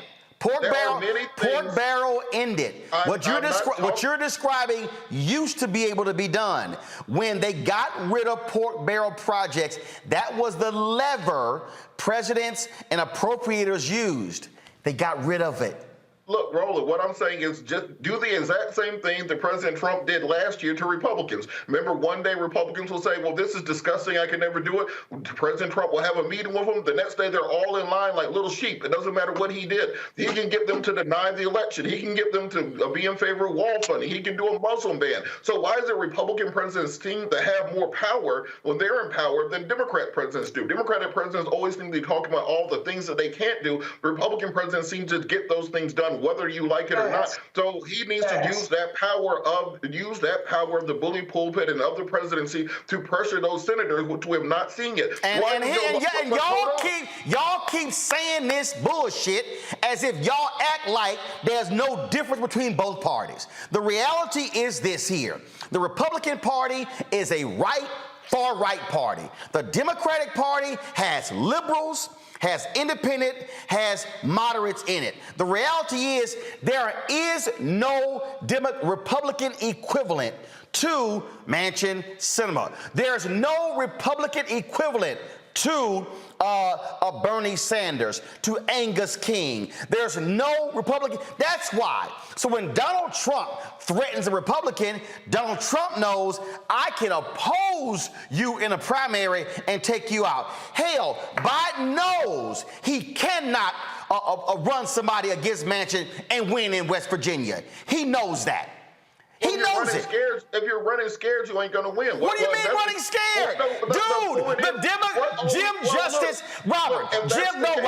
Jim Justice, a billionaire, was elected as a Democrat governor in West Virginia. What happened when Trump won? He flipped to become a Republican. That's what happened. At some point, we gotta stop living in bullshit fantasy land and live in reality about actually what is happening. I live in a land where I represent families who are killed every day because we have no police reform. Well, then tell me how you gonna get it if you don't have the votes. How?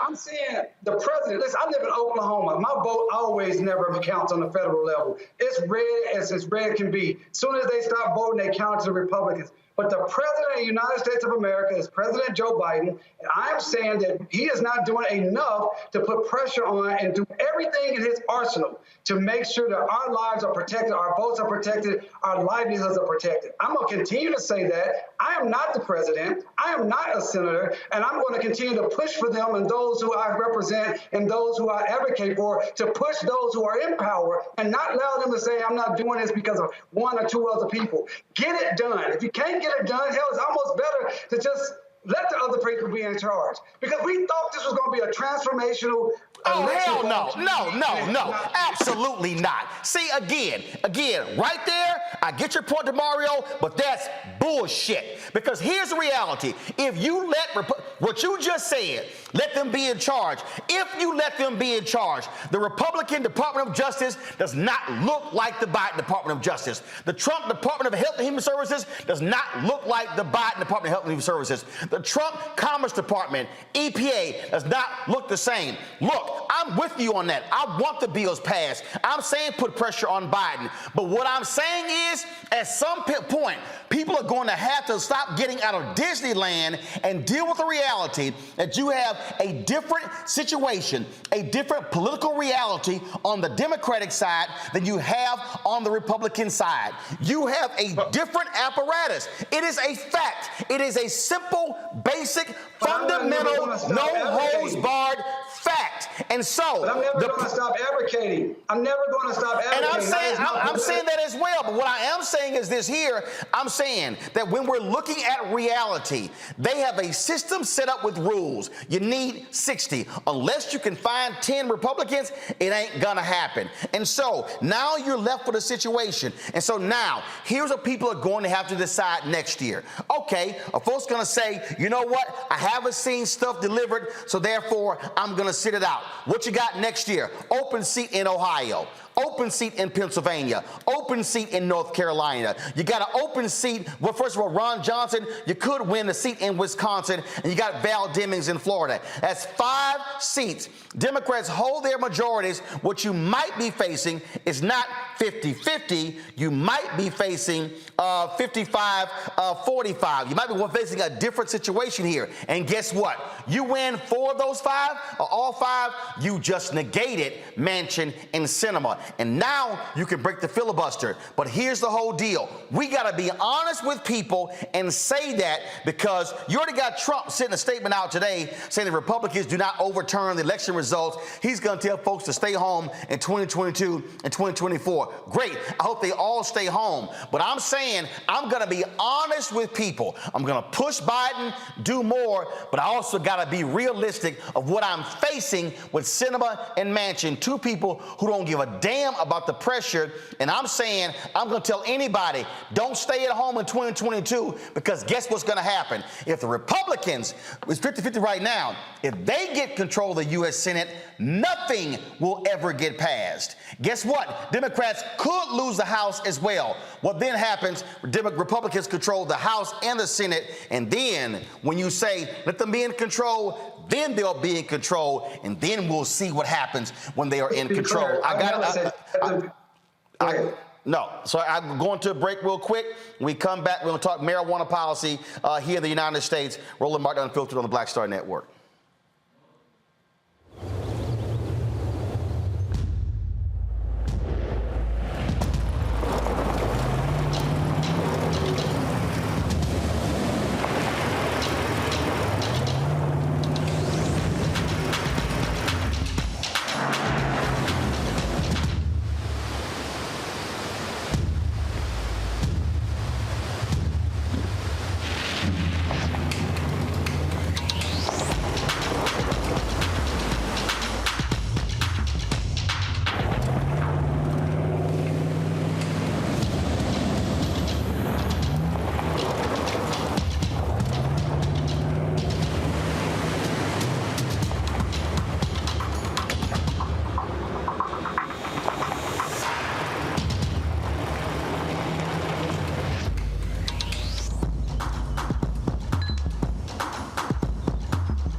Maureen is saving big holiday shopping at Amazon, so now she's free to become Maureen the Merrier.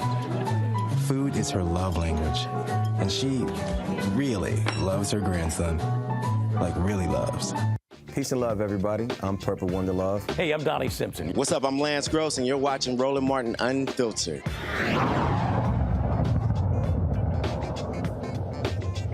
marijuana policy is a huge issue in this country. There's a considerable effort to actually get marijuana legalized in various states. We have seen an increasing number where this actually takes place. But then, of course, you have what's happening on the federal level. According to the ACLU, between 2010 and 2018, there are more than 6 million marijuana-related arrests.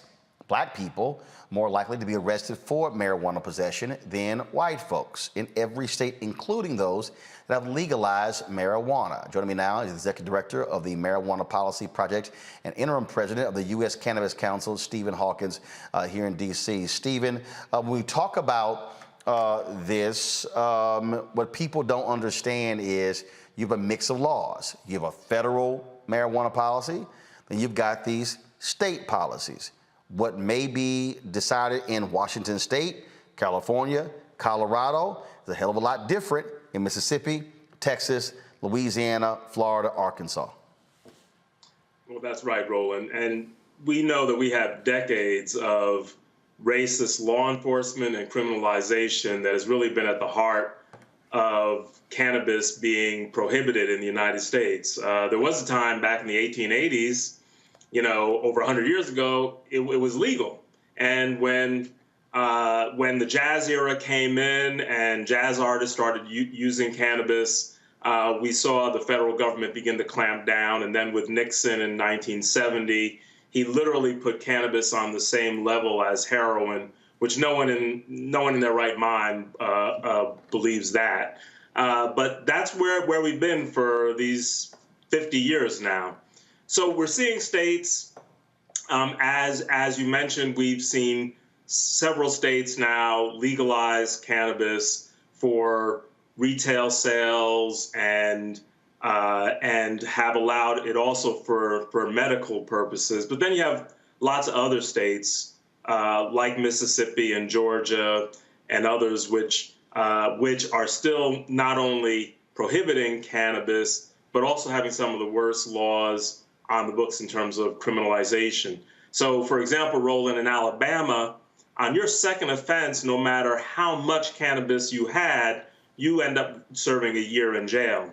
And we have to go after those sorts of laws that are still on the books. We have to get to the point where we stop policing cannabis, right? I'm very encouraged by these new laws like New York has passed, where the police could no longer use the scent of cannabis alone to stop and search vehicles. And ultimately, Roland, we have to make sure that we see the end of federal prohibition.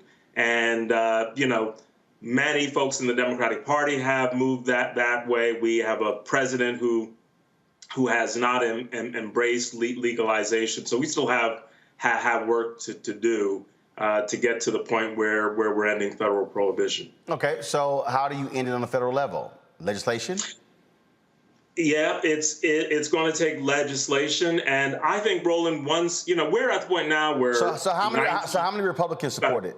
How many Republicans? So we talk. Okay, so let's see again though. Yeah. So again, right. we could talk general, we could talk details. How many Republicans support ending the federal ban on marijuana?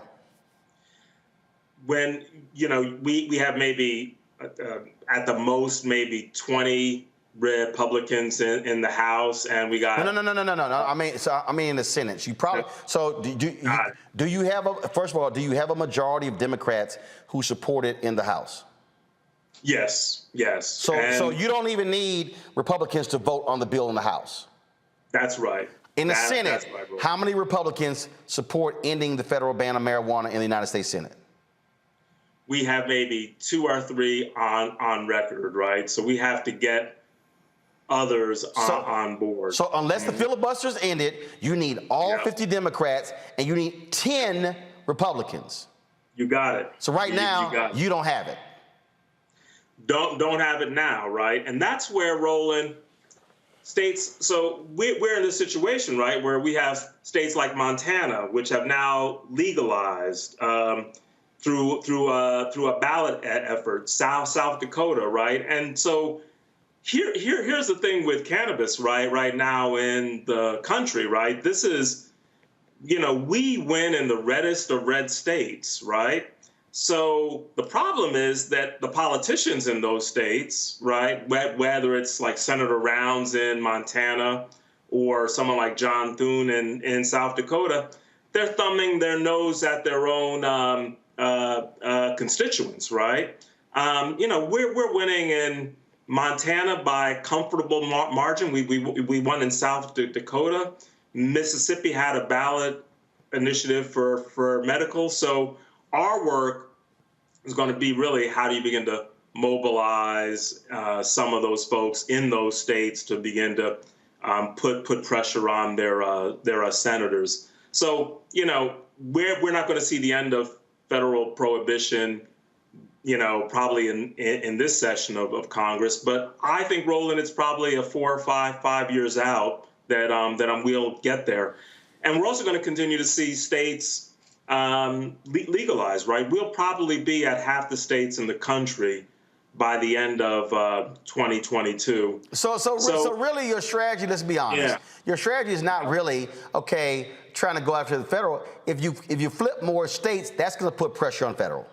Exactly, man. And it gets to the point, Roland, where it becomes just untenable, right? And then even if some of these diehards, they don't have to like cannabis. I just need them to vote for it, right? And ultimately, they begin to see that it's inevitable, right? When you have half the states in the country getting to the point of legalizing cannabis for adult use, and right now 36 states, soon probably 40 for medical, then it just begins to be inevitable. And some of these folks who, they may not sponsor a bill, but as long as they don't block it on the floor and are willing to vote for it, that's where we have to get.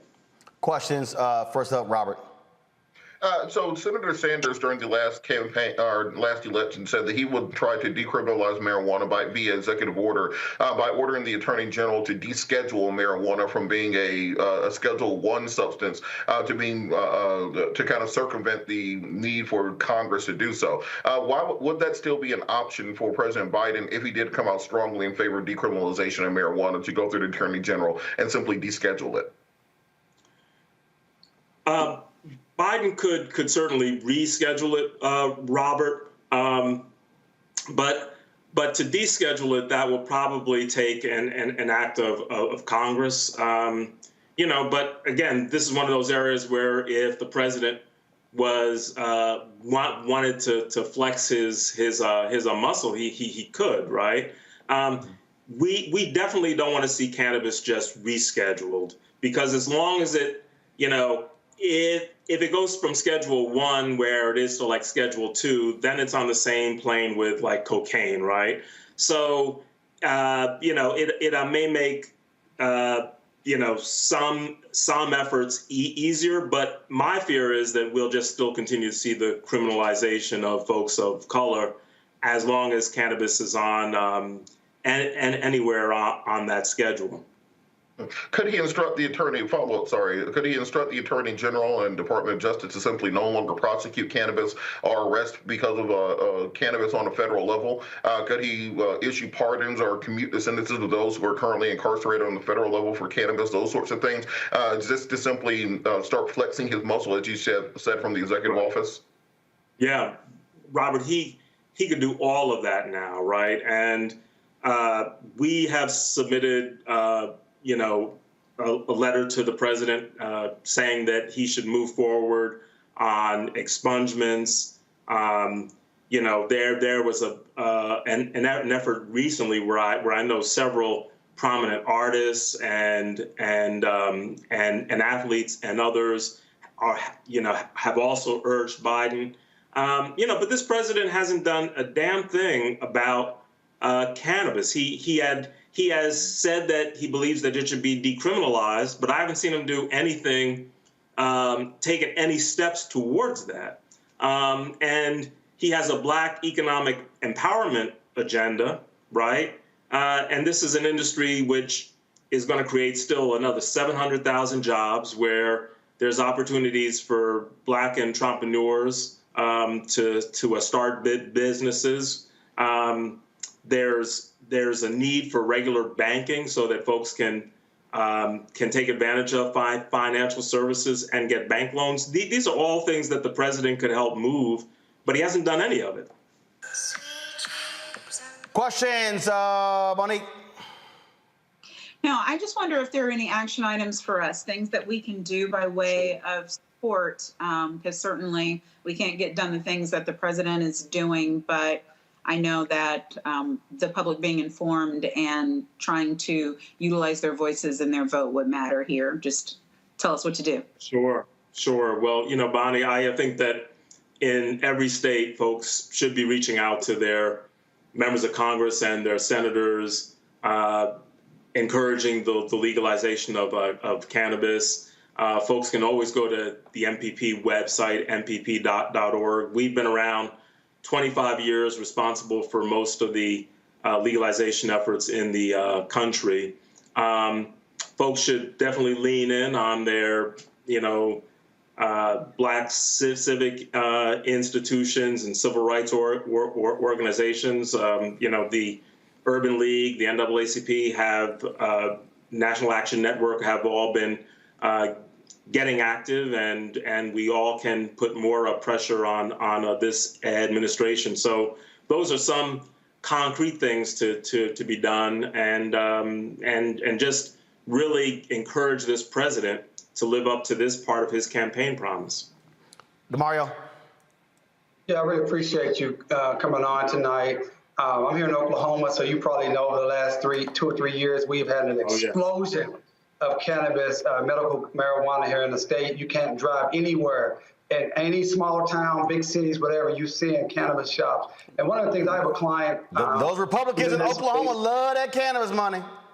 Oh, they do. They love it. But the money is my question. One of the issues is that they don't have good banking opportunities. So they have to keep so much cash on hand. They have to have 24-hour security. So what has been done now that since the federal government and the presidency is not moving forward, what can small businesses, Black entrepreneurs who are in this space, how do they best protect themselves? What are the services they can use? Because I know that's something that is a big issue here in Oklahoma. Yeah, I'm glad you raised that. So, as much as I love Brother Cory Booker, I've spoken to him on this personally. Right now, Senator Booker, as well as Senator Schumer, they are trying to get a comprehensive bill passed, to end federal prohibition. But like I said at the beginning, that's not going to happen in this session of Congress. What can happen in this session of Congress is we can see banking services brought forward, right? But part of the rhetoric is that banking's only going to help the big businesses, the fat cats. Look, the reality is they already worked out banking, right? It's the small, struggling, person of color who's trying to break into this space, who cannot afford to pay any bank, $5,000 a month for a checking account, which is typical, right? And not only is it just the banking, right? Folks get denied mortgages because they, don't have regular accounts, right? We've seen, all of the public safety issues because it's a cash business. But also, we need to make sure that if we have, Black folks trying to break into the cannabis business, if they're able to access banking services, then that opens the door for us to be able to insist that they get some loans from banks. And, that's where, I spent 5 years at the NAACP, and one of the things that we did was, you push banks to make loans available, right? We can't create that leverage, right? So folks are getting licenses, right? I mean, that's a fight, but we are getting, Illinois just did a round of licenses. A lot of folks of color got licenses in that.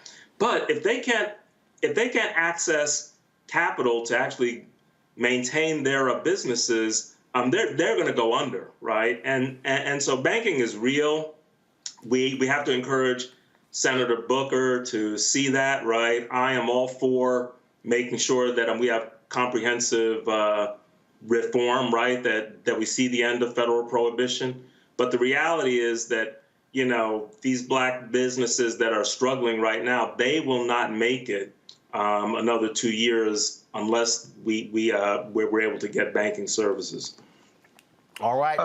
If folks want more information, where should they go to find out about your initiatives? Where should they go? They should go to mpp.org. We have great information there, Roland. Again, mpp.org. They can certainly follow me on Twitter, Stephen W. Hawkins. All right, Stephen Hawkins, we certainly appreciate it, man. Thanks a lot. All right. Thank you, man. Appreciate y'all. Folks, got to go to a break. When we come back, we're going to talk about a new app that helps you give back to black interests. And also, in Indianapolis, crazy cops facing charges. We update on that story as well. Lots more. Roland Martin Unfiltered on the Black Star Network.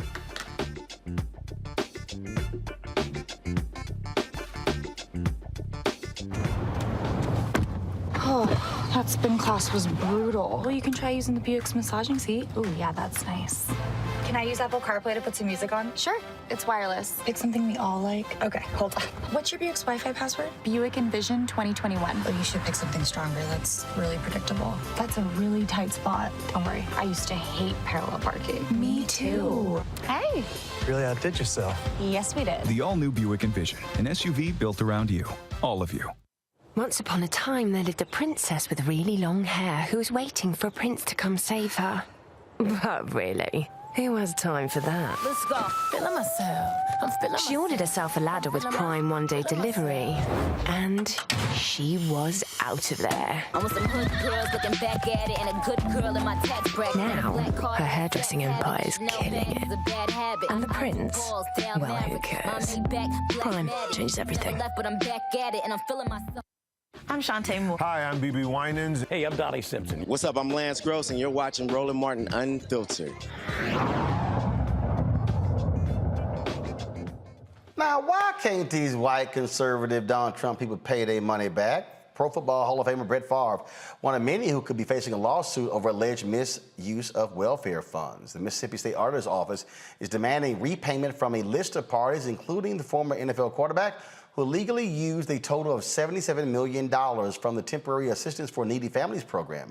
The auditor says Brett Favre must pay $828,000 in 30 days or face a civil lawsuit. He was paid that to give speeches, but it was really for work he never did. Robert, this broke Mississippi. This is supposed to be a Mississippi hero. Brett, your ass got it. Send that money back.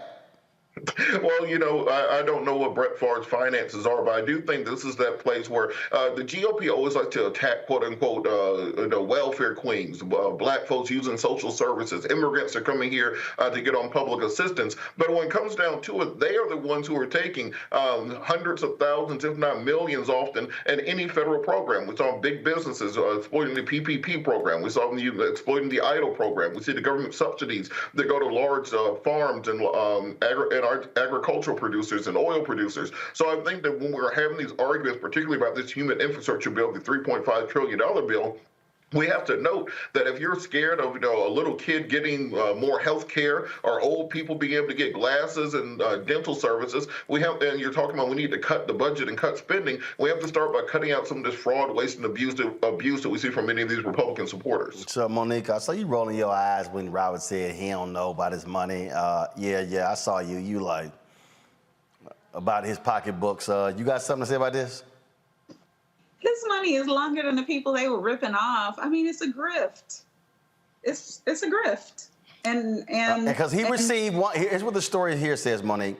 Brett Favre received $1.1 million for speaking engagements in which he did not appear.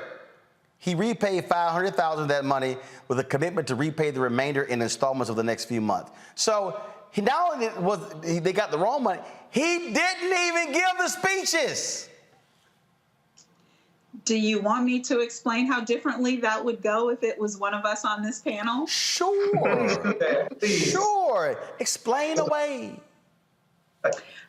Yeah. It would be front page news, and it wouldn't be about him misusing funds and having an apology and taking his sweet time paying back money we all knows he can pay back. It would be theft, it would be misappropriation, it would be stealing from the government, it would be wire fraud, it would be anything that you could possibly name. All of those things would be lodged at one time because there are two standards in these disunited states, dysfunctional states of America. So what you are watching now is, as my good friend DeRay would say, we're just watching whiteness work. Here's what I found to be hilarious, DeMario. The Mississippi Free Press writes this here.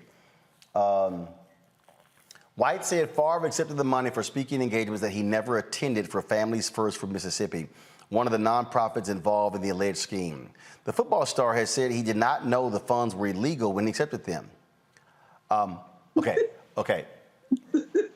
Your ass didn't even show up. Yeah, I mean, now, where I come from, if I take some money for a speech that my ass never gave, somebody looking for their money. Yeah, I mean, Monique is a great criminal defense attorney, and like she stated, I mean, it's embezzlement, it's bank and wire fraud. He's dealing with federal funds, and she stated, I mean, it is a double standard that we see each and every day across the United States of America, where Black and brown people are brutalized and given harsh sentences for the minute offenses and things of this nature, where he literally took $1 million away from needy families. And I think on that article you showed, it said TANF. That is a program for poor, a federal state program for poor Mississippians. The person who gave him that money, $1 million to give speeches, they should be charged with a crime. That's ridiculous. That money should be spent in a much better, efficient way. But the fact that he took the money and didn't show up, that is a crime. And then they gave him leeway to pay it back, and he's still not paying it back. I mean, that is just, as Monique stated, that is just white privilege. There's no other way to state it. I mean, but big-time football player, and it's just like, look, I'm a powerful white man down in Mississippi. But it's not just Brett Favre, because DeMario, this may be problematic for you. It also says that the Marcus Dupree Foundation, owned by the former NFL player of the same name who went to OU, he owes $789,534. So DeMario, no, but here's the other deal. Wrestler Ted DiBiase, Senior, he owes $722,299 that went to his Christian ministry, the Heart of David Ministries. Now his son got $3.9 million. His ass. But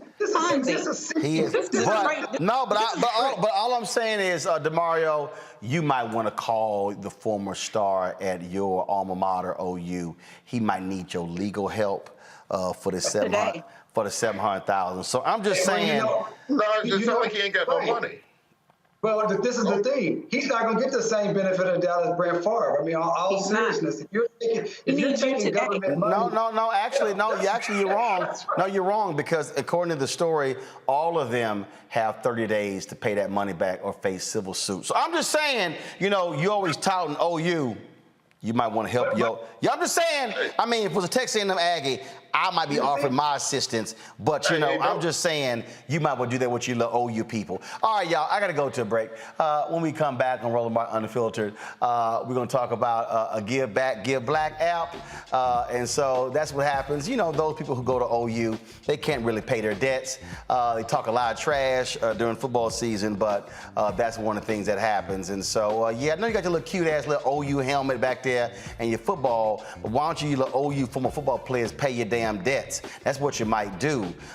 You show that ring, but you won't talk about that ass whipping the Aggies putting on your boys in the Cotton Bowl. We're going to leave that alone. All right, y'all. Y'all want to support Roland Martin Unfiltered, please download our Black Star Network app from every available platform: Android, Apple, Roku, Samsung, Amazon Fire, of course, Xbox, Android TV, you name it, and support us in what we do. Join our Bring the Funk fan club. Every dollar you give goes to support this show and what we do. bringing you the kind of information, traveling all around the country, doing stories as well. Of course, Cash App, $RM Unfiltered. PayPal's R Martin Unfiltered. Venmo's RM Unfiltered. Zelle, Roland at RolandSMartin.com. Roland at RolandMartinUnfiltered.com. Back in a moment.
Maureen is saving big holiday shopping at Amazon, so now she's free to become Maureen the Merrier. Food is her love language, and she really loves her grandson. Like, really loves. What's up, what's up? I'm Dr. Ricky Dillard, the choir master. Hey, yo, Peace World, what's going on? It's the Love King of R&B, Raheem Devon, and you're watching Roland Martin Unfiltered.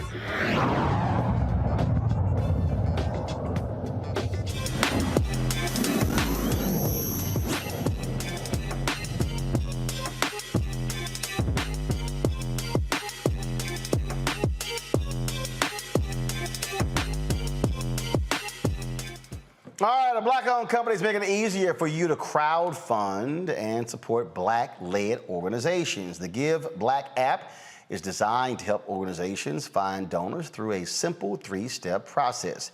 David Hughes is the founder and CEO of the GiveBlack app. Joins us right now from my hometown in H-Town.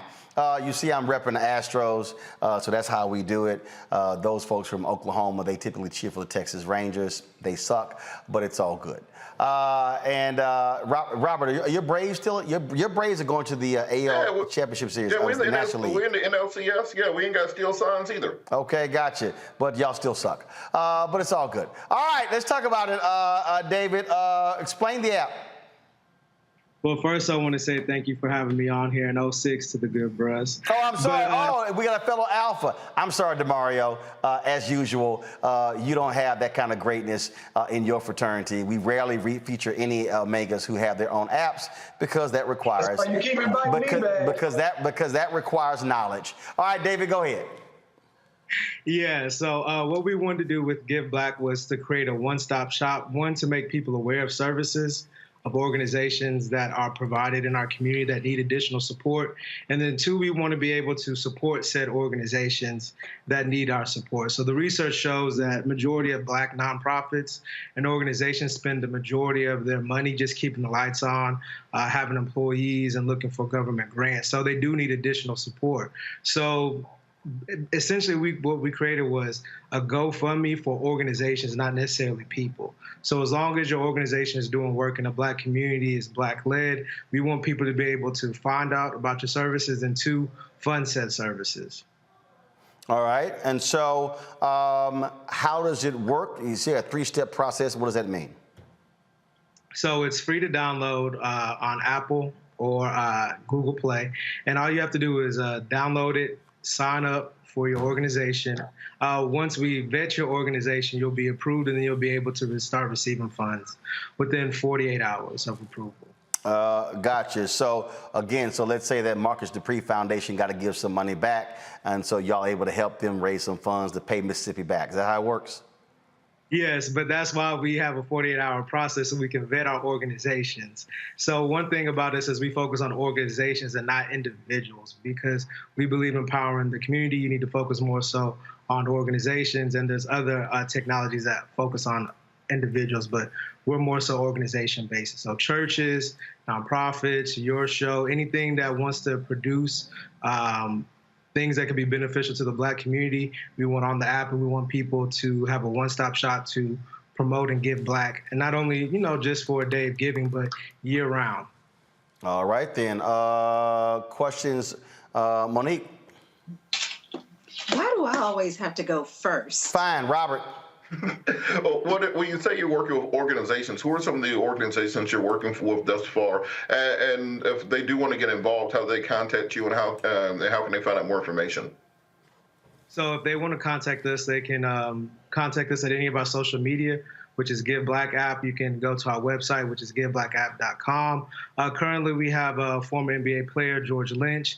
His HBCU Heroes organization is on the app. We have a myriad of other ones, but I guess I would say our shining star is North Park Community Development, which is an organization upstate New York, which helps combat gentrification. So download the app, fill it out. You'll get an email from myself or my assistant, and that's the easiest way to get in contact with us. Okay, so you say it's the app, but like I'm on the Apple Store right now on my computer. But I don't see it. So what platforms is it available on? Oh, it's on Apple. And what'd you type in? Did you type in GiveBlack app? I typed in GiveBlack. Nothing came up. Oh, do app. So GiveBlack app. Okay, let's see. If Yeah, you alphas do. Y'all don't complete the whole process. While this brother's trying to find it, hold up. You ain't the host. Breathe. So I just typed in GiveBlack app, and it doesn't come up. So I'm on the Apple Store. I'm on the Apple Store. So you might just want to just check that. See, so we do this. Well, we'll check it. So I typed in GiveBlack app. Go ahead. I'm not sure what's going on. Okay, and then the website is also GiveBlack app. Okay, let's try this here. GiveBlackApp.com, right? All right. Yes. So I should be able. Is there a link? Is there? Isn't it GiveBlack crowdfunding for us by us? Isn't that what I'm looking at? GiveBlack. No, yes. Right. So I'm looking for it on the computer, and did you find it on your phone? That's what I'm saying. Yes. Okay, on your phone. I'm on the computer, Monique. The App Store. I can't help it if your computer is slow, Roland. You give me all these tech lessons. Get it together. You done? Hold up. Monique, you done?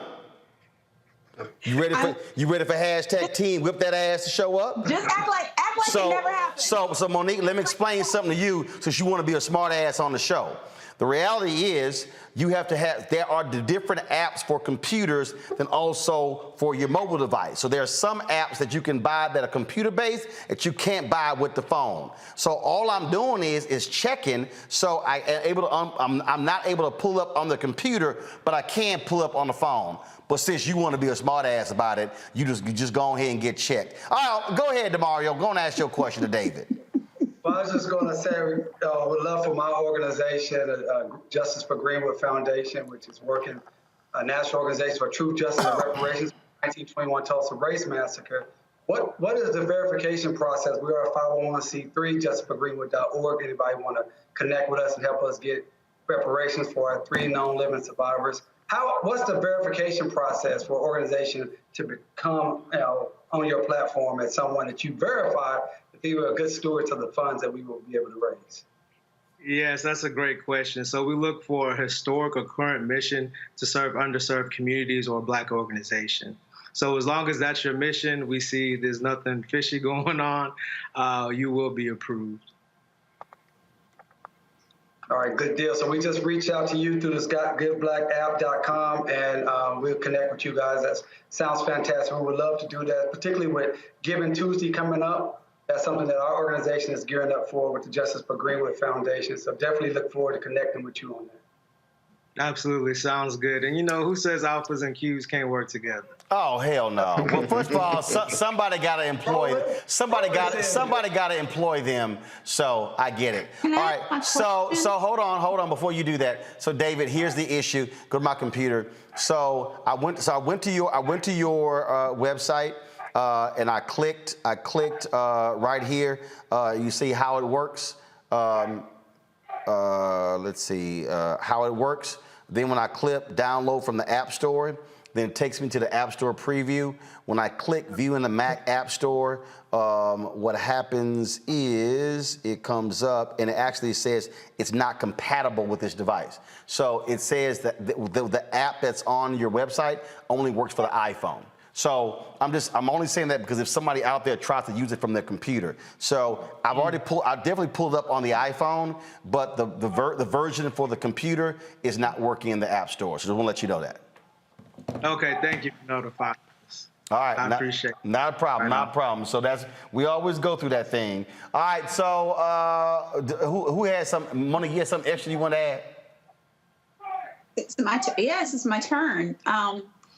No, you missed your turn trying to be a little smart ass earlier, trying to tell me I can't work a computer, but I just showed you how that went down. But go ahead, ask your little question. Go on.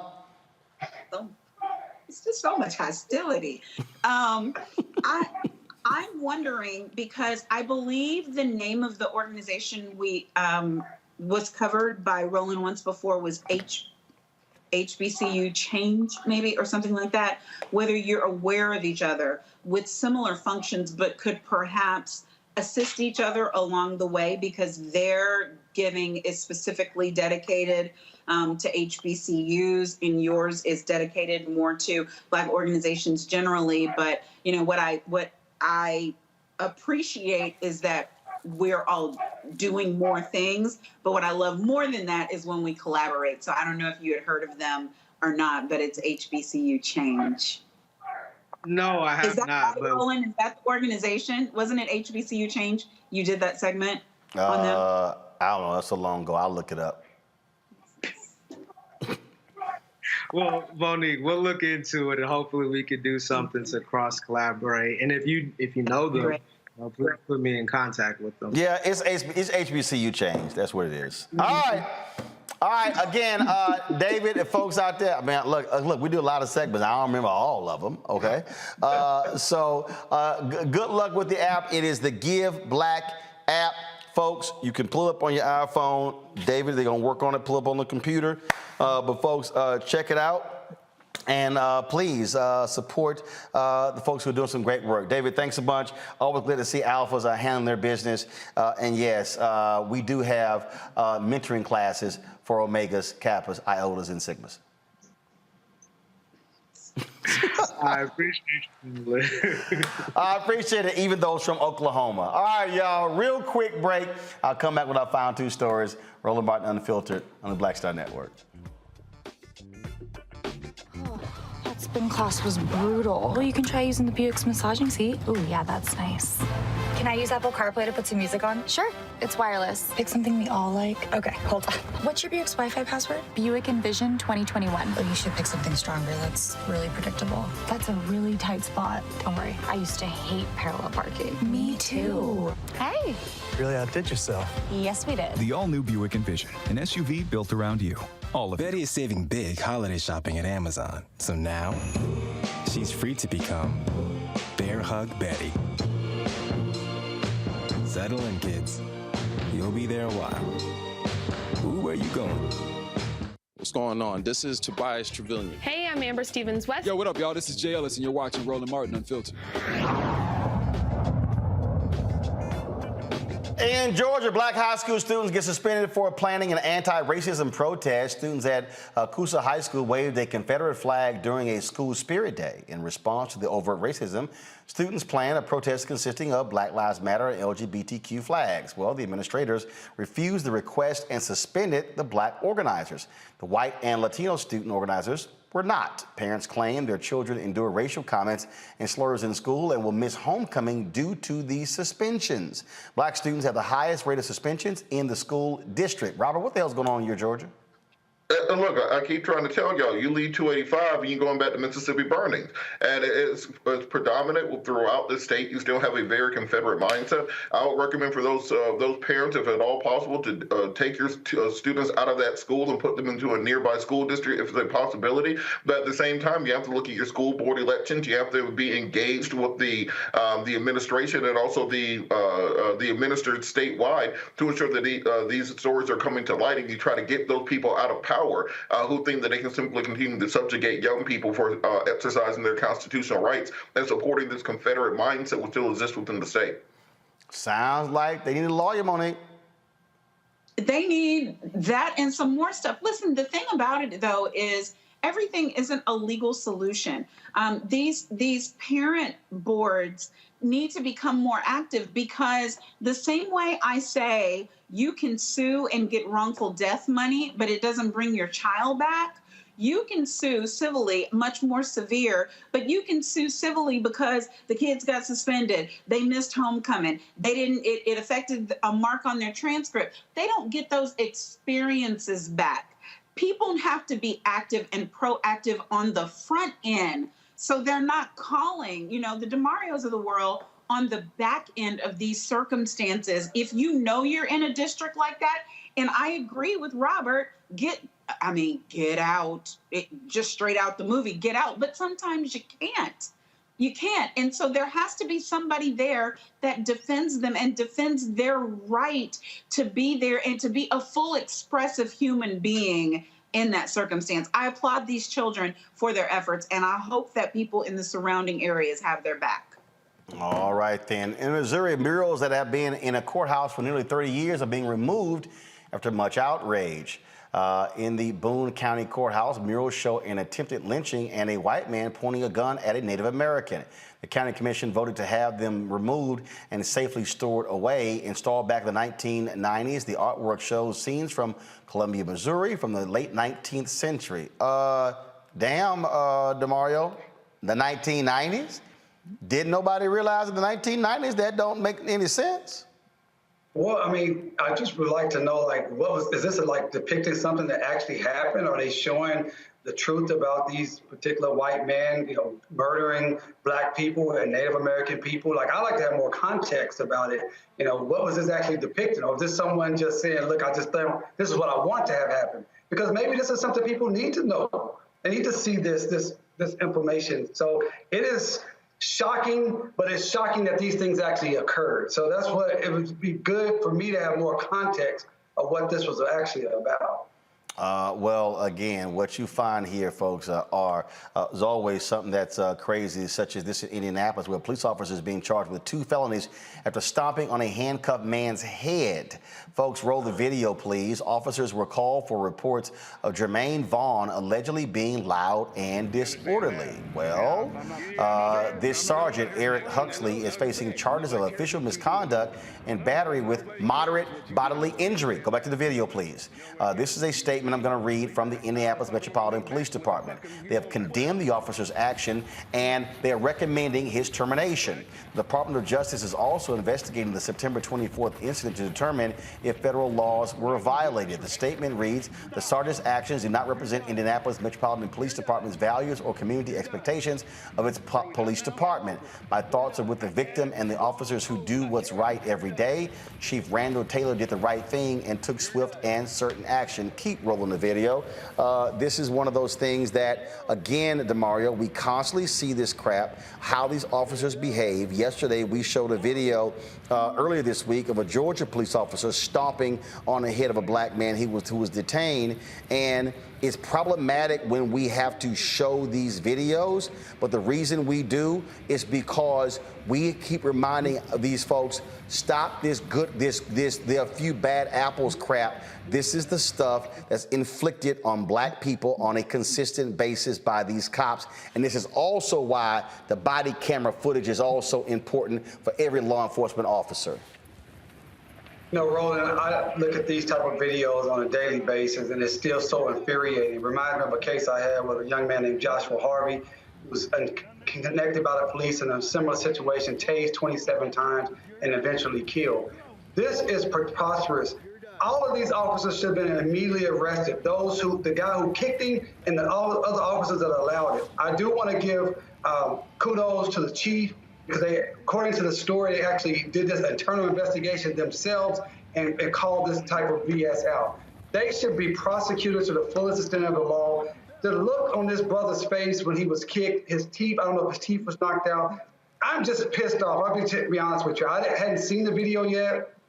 It's infuriating, and like I said, it reminds me of my case with Joshua Harvey right now, who was killed after being tased 27 times unnecessarily. This has to stop, and this has to be swift criminality. The thing about it, they said they need to fire these officers. Hopefully they have a police contract that they can do that, because in many cases, these unions have very strong contracts, and when you fire an officer, they can get their job back through arbitration. So just as Monique was talking about getting involved with the school board, we need to get involved with these police union contracts. That is unbelievable. I hope this brother has an attorney. If they do not, I would love to participate in this deal on a pro bono standpoint because it's so blatant and so wrong. Monique, it's amazing to me how many times we have had to do stories like this where officers have been involved kicking and stomping folks in the head, and I mean and I remember a story out of Delaware where a cop literally just reared back and kicked a brother in the head that was going to his knees. And you know what? The jury found him not guilty. This is the kind of stuff that we have to contend with constantly. Yeah.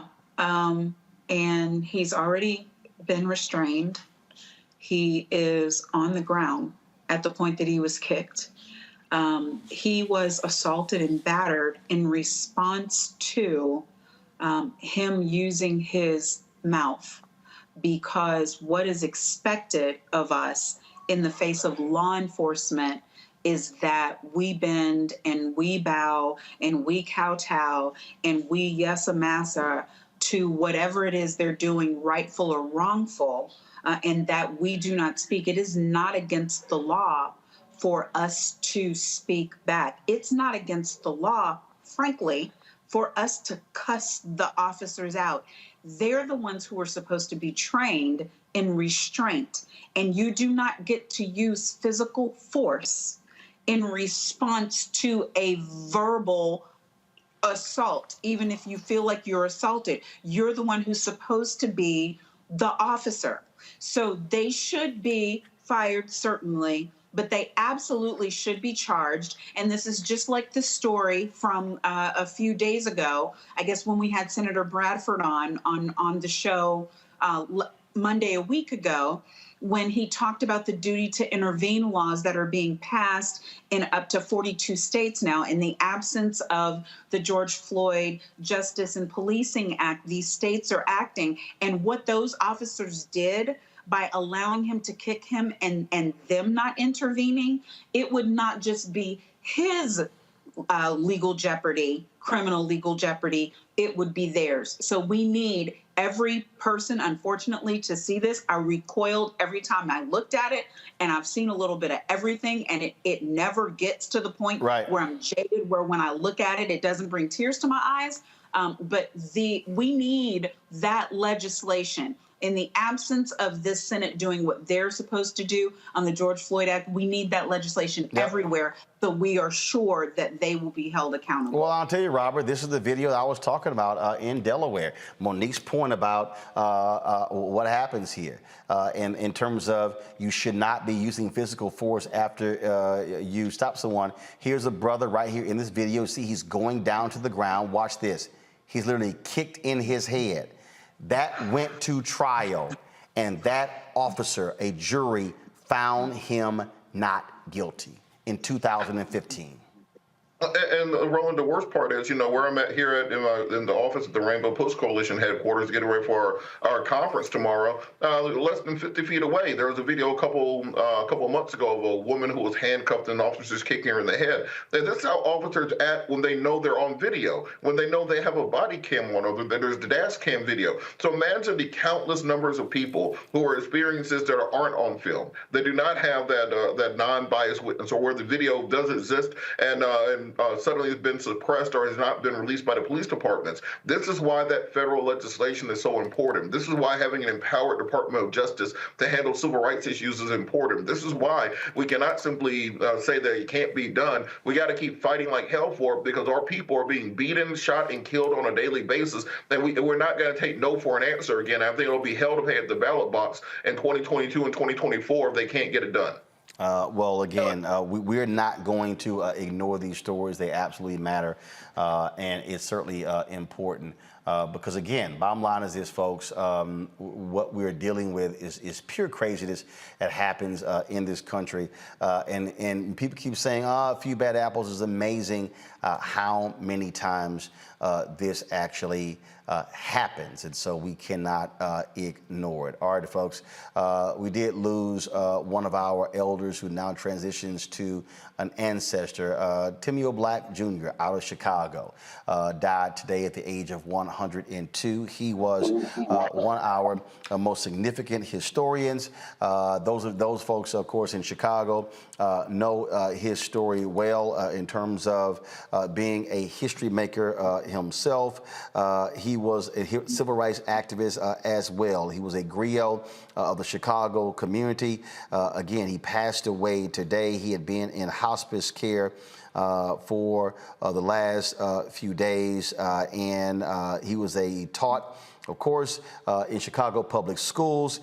He was a professor with the City Colleges of Chicago, and also involved with the independent Black political movement there in Chicago. He was married to Zenobia Johnson Black for 40 years, worked with the DeSable Museum, you name it, anything dealing with history and Black history there in Chicago. He was at the forefront. Reverend Jackson said Tim embraced us as his younger brothers and sisters. We all have a profound admiration for Tim Black. He is an icon of rare vintage. He also released a book called Sacred Ground, The Chicago Streets of Timio Black. When I ran a Chicago Defender, our paths crossed. We did butt heads a couple of times when we were trying to move the Chicago Defender. He really felt the importance of the building that we were located in. And I remember I said, Tim, I feel you. It'd be great if we could save the building, but the building is, I said, fixing the building is worth more than the entire company. Which one are we going to do, Tim? Save the paper, save the building? We moved. But we did have good interactions covering him and highlighting the work that he did. And again, Timio Black passed away today in Chicago at the age of 102. Robert, we appreciate it. DeMario, appreciate it. Call Marcus Dupree. Monique, we appreciate it. Never question me on technology again. Folks, thanks a bunch. I will, again, y'all, please support what we do. Download the Black Star app, all the platforms. Also, please go iPhone, Android TV, Apple TV, Roku, Amazon Fire, Xbox, Samsung. Support us with our Bring the Funk fan club, Cash App, $RM Unfiltered, Venmo, RM Unfiltered, Zelle, Roland at RolandSMartin.com, Roland at RolandMartinUnfiltered.com. PayPal's RMartinUnfiltered as well. And a big shout out to those who are supporting us. We thank Amazon, we thank Nissan, we thank Buick as well for their partnership and their advertising. Thank you so much. It's important to support Black-owned media. And so I say those who support Black-owned media, we support it as well. Those who don't support Black-owned media, stop giving them your dollars. Dr. King said on April 3rd, 1968, he says economic reciprocity. He said we must redistribute the pain. Those who support us, we should support them as well. Don't let somebody keep getting your money when there's no return on your investment.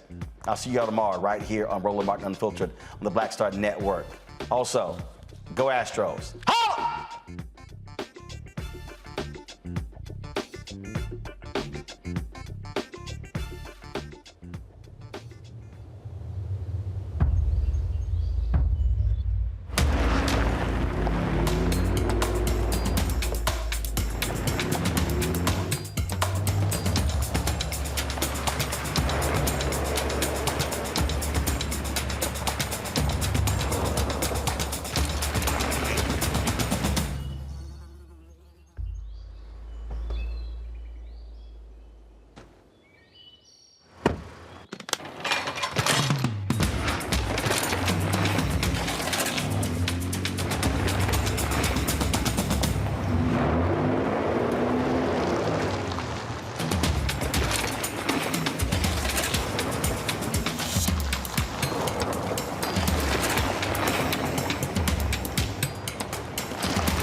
time to be smart.